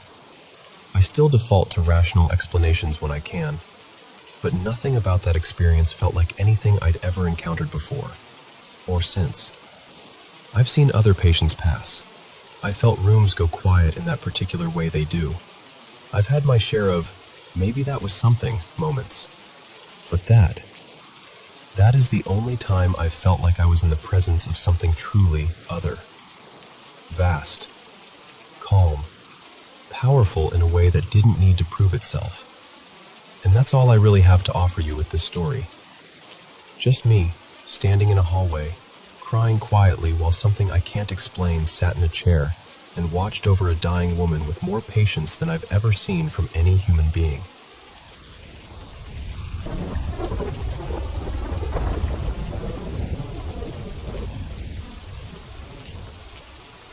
So, let me just talk to you like we're sitting on the couch together, okay? This happened a few years ago. I was around 36 then. I'm 42 now. It was a regular weekday afternoon, about 3 o'clock, bright outside. Nothing spooky going on. I remember that clearly because I'd just finished answering some emails and decided to lie down for a bit. I went to my bedroom, alone in the apartment. My partner, Leo, had gone downstairs to chat with our neighbor in the courtyard. No TV on, no music, no storm, no weird vibes. Just a completely normal, quiet day. I lay down on my side, facing the wall, and closed my eyes. I wasn't drifting off yet. I was very much awake. Honestly, if I'd been half asleep, I'd have written this off as some kind of hypnagogic hallucination. I want it to be that. That would be easier. Anyway, I'm lying there, breathing, relaxing. And then, all at once, it's like someone flips a switch. I become violently aware that something is behind me. Not across the room, not at the door. Right, behind me. It felt like it was only inches away, leaning over me, almost hovering. The awareness was so sudden and so strong that it was like my whole body lit up with alarm. You know that feeling when you're sure someone is standing over you, even with your eyes closed? It was that, times 1,000. At first, I tried to talk myself down. I thought, okay, I'm just freaking myself out. I'll roll over, see nothing there, and feel ridiculous. I was just about to do it, just about to roll over, when something spoke. And I honestly don't know if it was my own thought or if it was sent to me, but in my head I heard, if you roll over, you're going to see something you shouldn't see. And I froze. My body would not move. I mean, I probably could have forced it if my life depended on it, but I felt this deep, instinctive resistance, like every cell in me was saying, don't. Meanwhile, the awareness of this thing behind me just got sharper. I could feel how close it was. If it breathed, it could have breathed on the back of my neck. I felt so watched, so intensely studied, that I was fighting not to burst into tears. Here's the really weird part. I did not feel like I was in danger. I was absolutely terrified, but the fear wasn't, oh my God, it's going to hurt me. It was, oh my God, this is so alien that my brain does not know what to do with it. The presence itself didn't feel evil, no malice, no threat. It felt curious. The only way I can describe it is that I felt like I was an animal in a zoo. And whatever this being was, it was on the other side of the glass, just kind of leaning over, watching me with this faint, amused interest. Not laughing at me exactly, but almost entertained. Like, so that's what you're like. I kept telling myself, nothing's there, it's fine, it's fine. But at the exact same time, another part of me was absolutely convinced that I was inches away from something truly unknowable and utterly other. And that combination, no threat, but total unfamiliarity, was what made it so terrifying. It felt like forever, but realistically it was maybe 3-4 minutes. Slowly, the feeling of being watched started to fade. It was like someone was backing away very gradually, taking their attention with them. And then suddenly, it was just my bedroom again. Normal afternoon air, normal silence. No weight, no presence. My body relaxed all at once, like a rubber band snapping. I finally managed to roll over. Of course, there was nothing there. Just my room, the same as always. I got out of bed immediately, slipped on my shoes, and went downstairs to where Leo was. I remember walking into the courtyard, trying to act totally normal. I didn't say a word about it. And that's important, because I've lived alone for years, before and after this, and I've never felt anything like that before or since. Not once. I don't generally scare myself with random, someone's watching me feelings. My brain doesn't usually invent that kind of thing just because I'm bored or lonely. I've had a couple of other paranormal experiences in my life. One of them, I'm pretty sure now, was just me forgetting I'd moved something. A glitch in the Matrix kind of situation that probably wasn't anything. Another one did have really bad vibes, and I still think there was something off about that place. So I know what evil or wrong energy feels like. And this wasn't evil. Just beyond terrifying. It didn't feel like a ghost, or a demon, or an angel, or some kind of spirit guide. I'm not even sure what I believe about any of those things. This felt different. It felt like something natural in its own context, just not natural to us. Sometimes I wonder if it was something physical from somewhere else, like a cloaked alien, or a being that can slip between dimensions, or even another version of a person who lives in that same apartment but in a parallel universe, overlapping with mine for a moment. I'm weirdly both grateful and annoyed with myself for not rolling over. Part of me is relieved I didn't see it, because I honestly don't know what that would have done to my mind if it looked as alien as it felt. But another part of me is like, what if I missed the chance to see proof of something bigger than us? So that's my story. I don't usually jump to, it must be paranormal, just because I felt something strange once. But I know how clear that moment was. I know how awake I was. I know how intensely I felt watched. And I know I can't explain it. And that's why I ask people sometimes, has anything like this ever happened to you?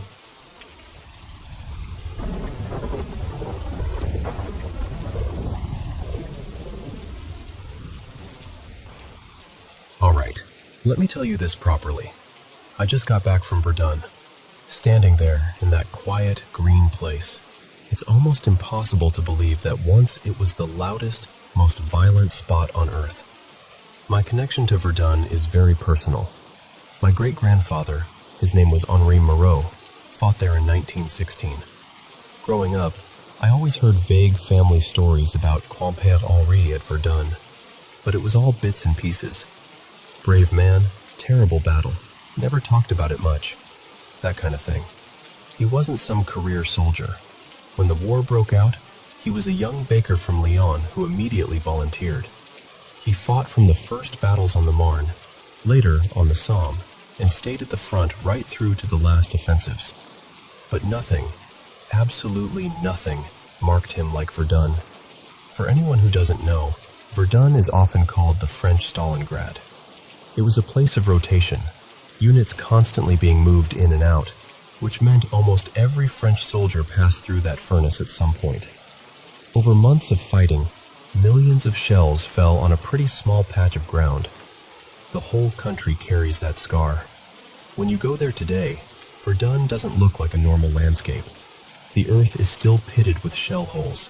The forest grows in strange waves over old trenches, and the forts sit there like cracked teeth. People say the place feels wrong, heavy, unsettled. And I'll be honest, I felt it too. As I walked through the old battlefield, around Fort Douaumont, through the shattered woods, I kept getting these flashes in my mind, shapes where no one was standing. The sense that someone just moved behind me when there was only empty air. Once, on a path near an old trench line, I could have sworn I saw two figures in horizon blue coats slip between the trees and vanish. I told myself it was just my imagination, primed by stories. But this story really starts a few months before that trip. I was visiting my parents when my mother said, very casually, "Oh, by the way, we found some old notebooks in your grandfather's trunk. They might be Henri's." I cannot tell you how fast I went to that attic. Inside an old box, wrapped in a faded scarf, was a small, battered journal. Brown cover, corners crushed, pages stained and brittle. On the first page, in a careful, looping hand, was written, "Soldat Henri Moreau, Mignot 3e Régiment d'Infanterie." I just sat there for a moment, staring at his name. I'd heard about him all my life, but suddenly he wasn't just a story. He was a man who had held this exact notebook in his hands. For about a week, I read that journal every night. On the train, in bed, whenever I had a spare moment. Most of it was daily life at the front. Cold, mud, hunger, small jokes with friends, letters from home. And then I reached the section labeled simply, Verdun, Février 1916. Rather than read it to you word for word, I'm going to tell it as if Henri himself were speaking. Just imagine his voice instead of mine. February 21st, 1916. I woke up feeling worse than usual this morning. Everything aches. It's been a rough few days at the Somme. Cold nights, little sleep. But that hardly matters now. We've just heard the Germans have launched a massive attack against Verdun. They say the sky is black with smoke. Artillery, non-stop. Word is, High Command is rushing every available unit toward the city to keep the line from collapsing. The older men look worried, and that scares me more than anything. May God help France. February 24th, 1916. Orders came through today. We're leaving the Somme and heading to Verdun. I cleaned my rifle and tried to joke with the others, but my hands were shaking. This doesn't feel like the other battles. It feels heavier somehow. Final, almost. March 2nd, 1916. The journey here felt like it took a lifetime, even though it was only a few days by truck. We traveled mostly at night, headlights covered, trucks packed with men and ammunition. The closer we got to Verdun, the more crowded the road became, a single, endless line of vehicles going in and out. They call it the Voie Sacrée, the sacred road. After what I've seen on it, the name fits. When we finally arrived near the city, it was dark, but the whole horizon glowed red and orange. Fires, explosions, flares. The air was thick with dust and smoke. The ground trembled all the time, like it was alive and in pain.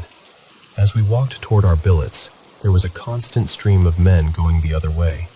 At first, I thought they looked like ghosts, faces pale under mud and blood, eyes empty. Some limped, some were carried. Others stared straight ahead like they were already somewhere else. One truck passed us, filled with the worst of the wounded. Missing arms, missing legs, bandages soaked through. One man's face was so destroyed, I couldn't tell where his features had been. Their screams and moans followed us long after the truck was gone. I remember thinking, we're looking at our future. At this point in the journal, Henri's handwriting gets tighter, shakier. You can almost see the fear on the page. March 10th, 1916. It's been a week at the front. I can barely hold the pencil now. My hands tremble so much. We went into the line with around 230 men in the company. We're down to just over 80. The artillery never stops. Ever. Day and night, the same roar. My ears ring all the time. Sometimes I can't tell if a shell just fell or if it's my head playing tricks. I don't really sleep anymore. When I do, I dream of Earth raining down and waking up buried alive. I keep praying I will last another week. Just 1 week. Lord, help us. We are burning here. March 18th, 1916. We were rotated out of the front line yesterday. They call it rest, but it doesn't feel like rest. It's just a little less dangerous, that's all. Part of me is relieved. No bullets, no shells landing directly on our trek for now. But another part of me feels guilty. My comrades are still there, in that storm, and I'm back here drinking weak coffee and trying to wash the dirt from my hair. Still, that's not why I'm writing. 2 nights ago, I was on watch. It was quiet. Well, as quiet as Verdun gets. I was staring out over no man's land when I heard voices. French voices. At first I thought it was a patrol, but we weren't supposed to have anyone out there. I asked the other sentry if he heard them. He nodded. "You hear that too?" he whispered. We both peeked over the parapet. In the faint glow of fires and distant flares, we saw them. 4 figures walking slowly through the smoke in no man's land. I could see their Adrian helmets, the outlines of French uniforms. They moved like they weren't in any hurry at all, just strolling. One of them turned toward us and raised his arm, like he was beckoning, not waving for help, calling us. We ducked down immediately, expecting machine gun fire from the German side. Anyone standing up and walking out there should have been cut down in seconds. But nothing. No shots. No shouts. Just the distant rumble of artillery and the pounding of my heart. When we looked again, the figures were gone. All of them. My comrade whispered, "You saw that, right?" I just nodded. I didn't have words. Reading that part, I remember pausing and just staring at the page. There's something chilling about how calmly he describes it, but it gets worse. March 24th, 1916. Last night I was on a patrol in no man's land. We were looking for wounded men left behind and making sure there were no Germans crawling up on our wire. We spread out among the shell holes. It was smoky, visibility maybe 5 meters, 10 at best. I dropped into one crater while my friend, my closest mate, Maurice, took the next one over. I checked for bodies, for anyone still breathing, for any sign of the enemy. Nothing. Just mud, broken wood, and pieces of things I'd rather not describe. I was about to climb out when I heard someone drop down behind me into the same crater. "That was quick, Maurice," I started to say. I turned and froze.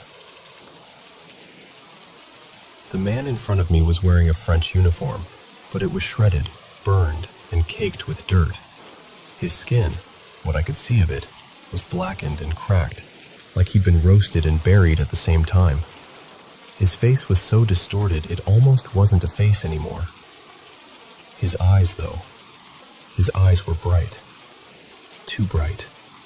I couldn't move. My whole body locked up. He looked at me and, in a perfectly conversational tone, said, "Rough night, eh? There are plenty of Frits out there. Be careful." Then, without another word, he hopped up out of the crater and sprinted toward the German lines. But I heard nothing. No footsteps on the churned ground, no crunch of boots, no rustle. Only the same distant thunder of shells. I don't know how long I stayed there, frozen. Eventually, I forced myself to move, to crawl over to Maurice's crater. When I dropped in beside him, he stared at me and asked, "Henri, what happened to you? You're white as chalk." I couldn't answer. He just clapped my shoulder and said, "Come on, let's get back." I've never been so afraid in my life. I'm terrified of going out again at night. I keep thinking I'll see that man's face every time I turn around.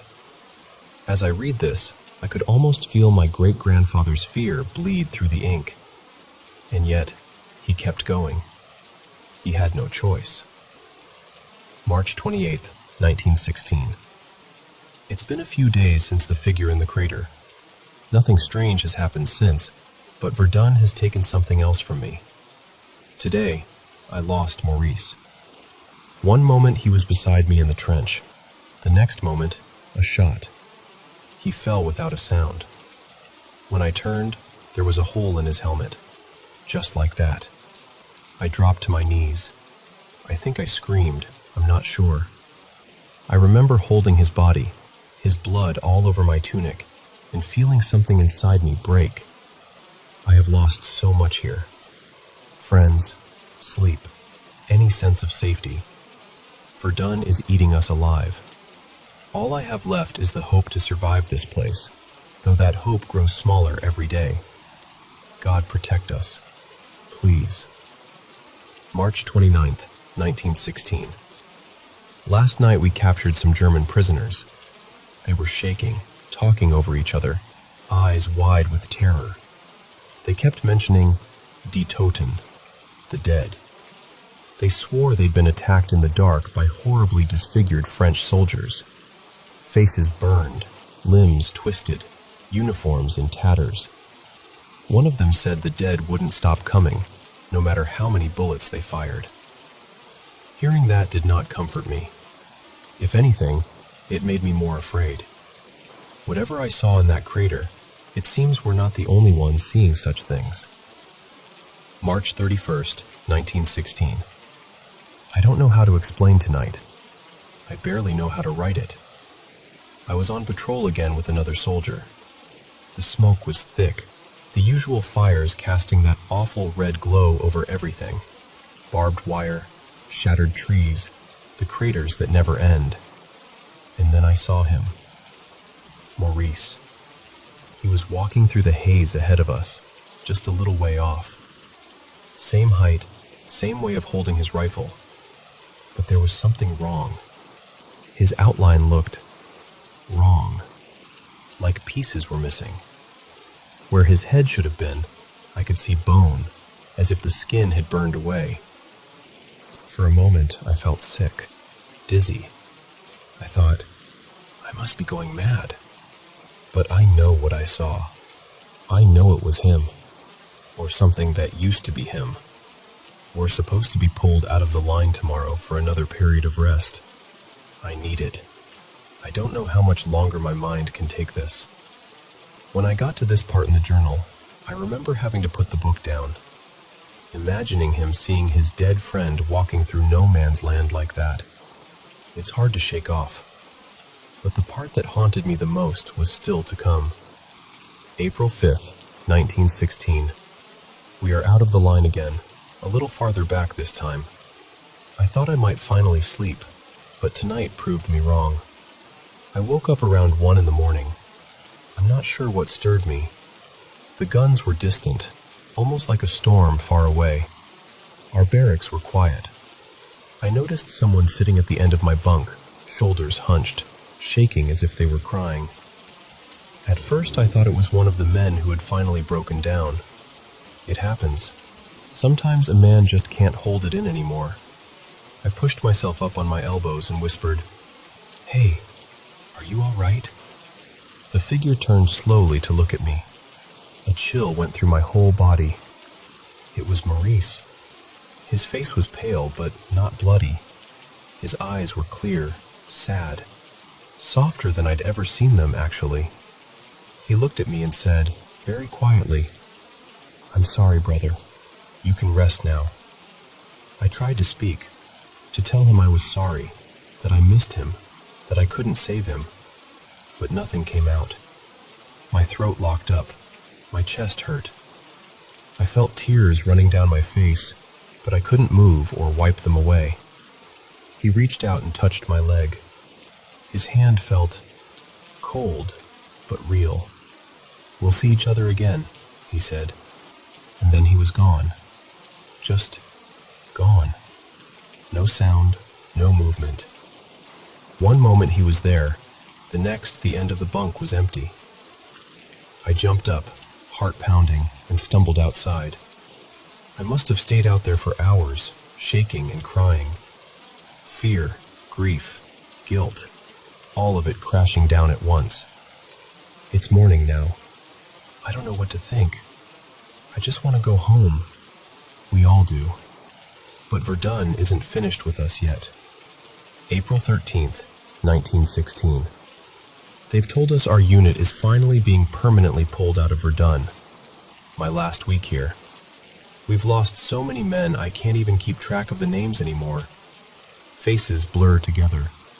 Sometimes when I close my eyes, I see them all standing in a line, waiting for something. My nerves are shot. I jump at every noise. At night, even when I'm not on patrol, I feel like someone is watching me from the dark corners of the dugout. I keep wondering if every body we leave in the mud is truly dead, or if some part of them is still wandering out there, between the lines. April 17th, 1916. We left Verdun today. On our way out, we marched past fresh units marching in. Their uniforms were still relatively clean, their packs properly adjusted. But their faces said everything. Some were stiff with fear, others strangely blank, like they'd already accepted whatever was coming. It felt like watching the dead walk to their graves. As the column passed, I had this terrible thought. Not all the dead stay buried.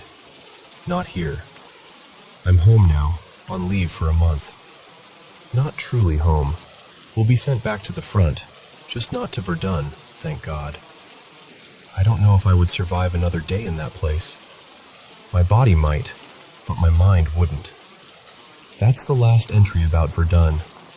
Henri went on to fight again, on the Somme, then in later offensives. But in the rest of the journal, he never describes anything as vividly, or as painfully, as Verdun. As I was writing all this down, his words, his fear, his strange encounters, I kept thinking back to my own trip to Verdun, to that moment on the forest path, when I thought I saw two blue-coated figures slipping between the trees, to the feeling of being watched at the ossuary, like someone was standing just behind my shoulder. And I can't help but wonder, when people talk about seeing French or German soldiers walking in the mist, when they say they've seen shapes moving between the shattered forts, who are they seeing? Some nameless lost souls?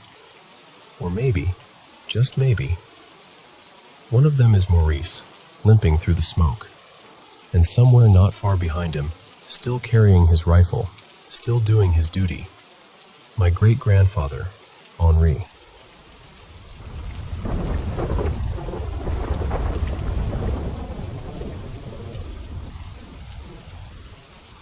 So, let me tell you something I still get chills thinking about. A few years ago, my younger sister, Maya, and I decided we were going to play with a Ouija board. We didn't actually own one, so we made our own.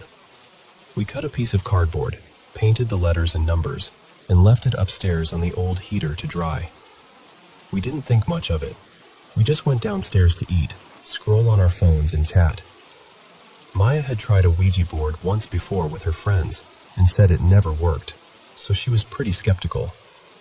I wasn't really a believer either. I was just curious.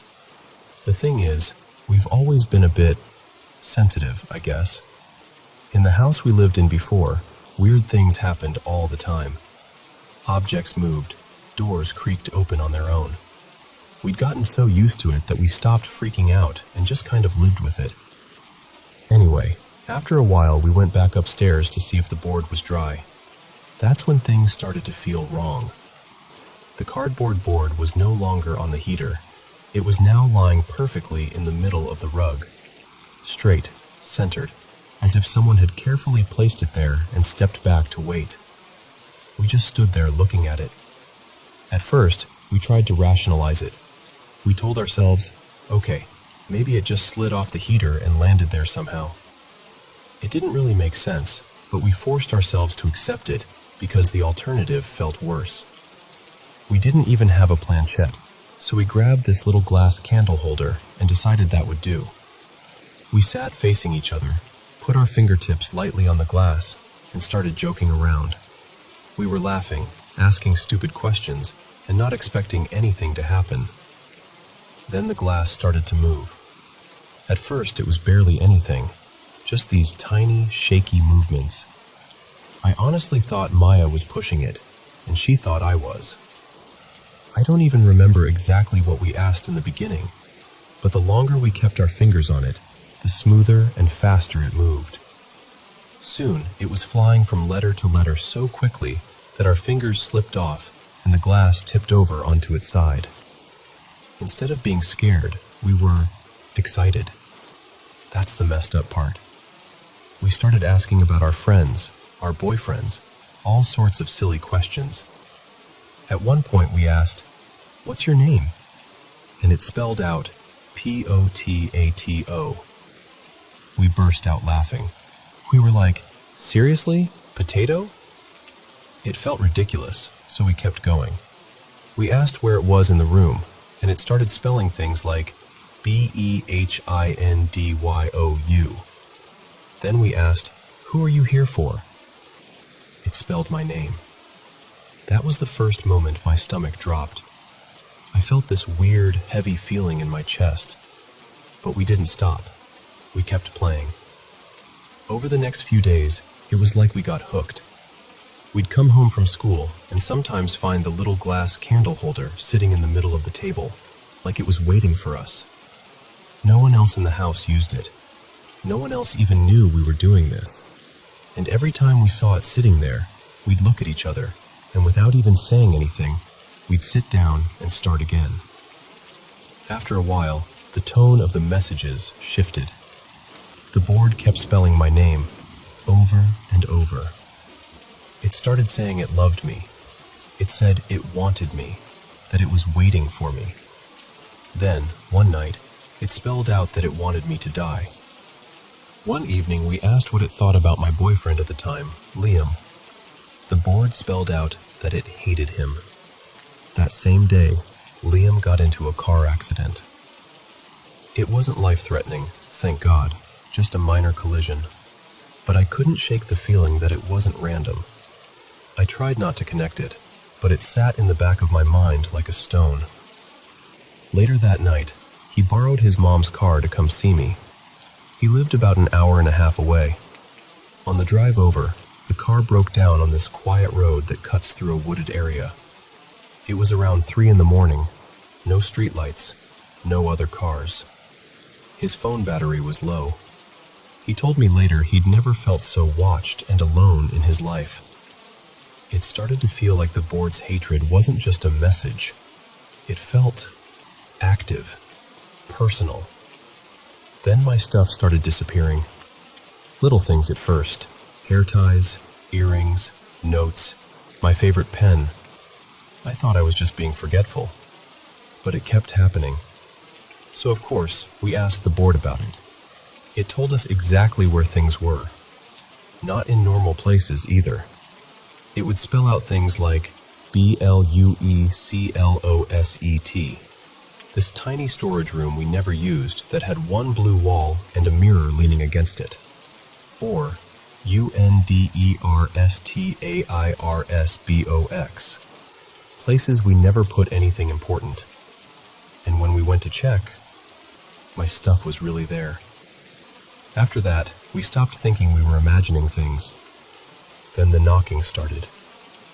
Every night, for several nights in a row, we'd hear 3 knocks at the front door.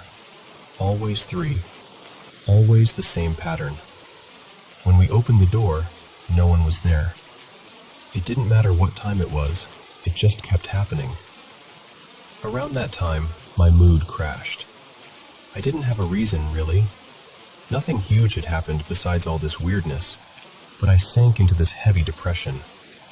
I felt empty, hopeless, and for the first time in my life, I started having suicidal thoughts out of nowhere. They didn't feel like me. It felt like something was pushing, whispering, nudging. That's when we finally admitted to ourselves that this wasn't harmless anymore. We decided to see a psychic that a family friend recommended. We went in, sat down, and before we even fully explained, she looked at us and said something like, "You've opened a door you don't know how to close." She told us to burn the board and then bury the ashes. She was very firm about it. Get rid of it. Don't call it back. Don't remake it. So we went home, went into the backyard, and burned the cardboard board until there was nothing left but ash. Then we buried it. You would think that was the end. But that same day, before the sun even set, we drew up another board on a sheet of paper. Messy letters, quick little circles, nothing fancy. We used a coin as the planchette. We were that addicted. Looking back, it honestly feels like we were under some sort of influence. Like we weren't thinking straight. Even when we were scared, even when it said it wanted me to die, we kept going back. It took us about 6 months to finally stop. 6 months of strange noises, missing objects, dark thoughts, and that constant feeling of being watched. We had to cleanse the house, say prayers, throw things away. We opened windows, burned sage, anything we could think of to push whatever it was out. During that time, my relationship with Liam fell apart. I broke up with him. Everything in my life felt tangled and heavy. When it was finally over, when the knocks stopped, when the board stopped calling to us, when the house felt lighter, I made myself a promise. I know if you're listening to this, part of you might be thinking, okay, that's exaggerated. Or, there must be a logical explanation. And honestly, if someone else were telling me this, I might question it too. But I was there. I watched that board move. I found my things exactly where it said. I felt my mind darken for no reason. I saw how it slowly took over our evenings, our thoughts, our decisions. So when I say I'll never touch a Ouija board again, I truly mean never.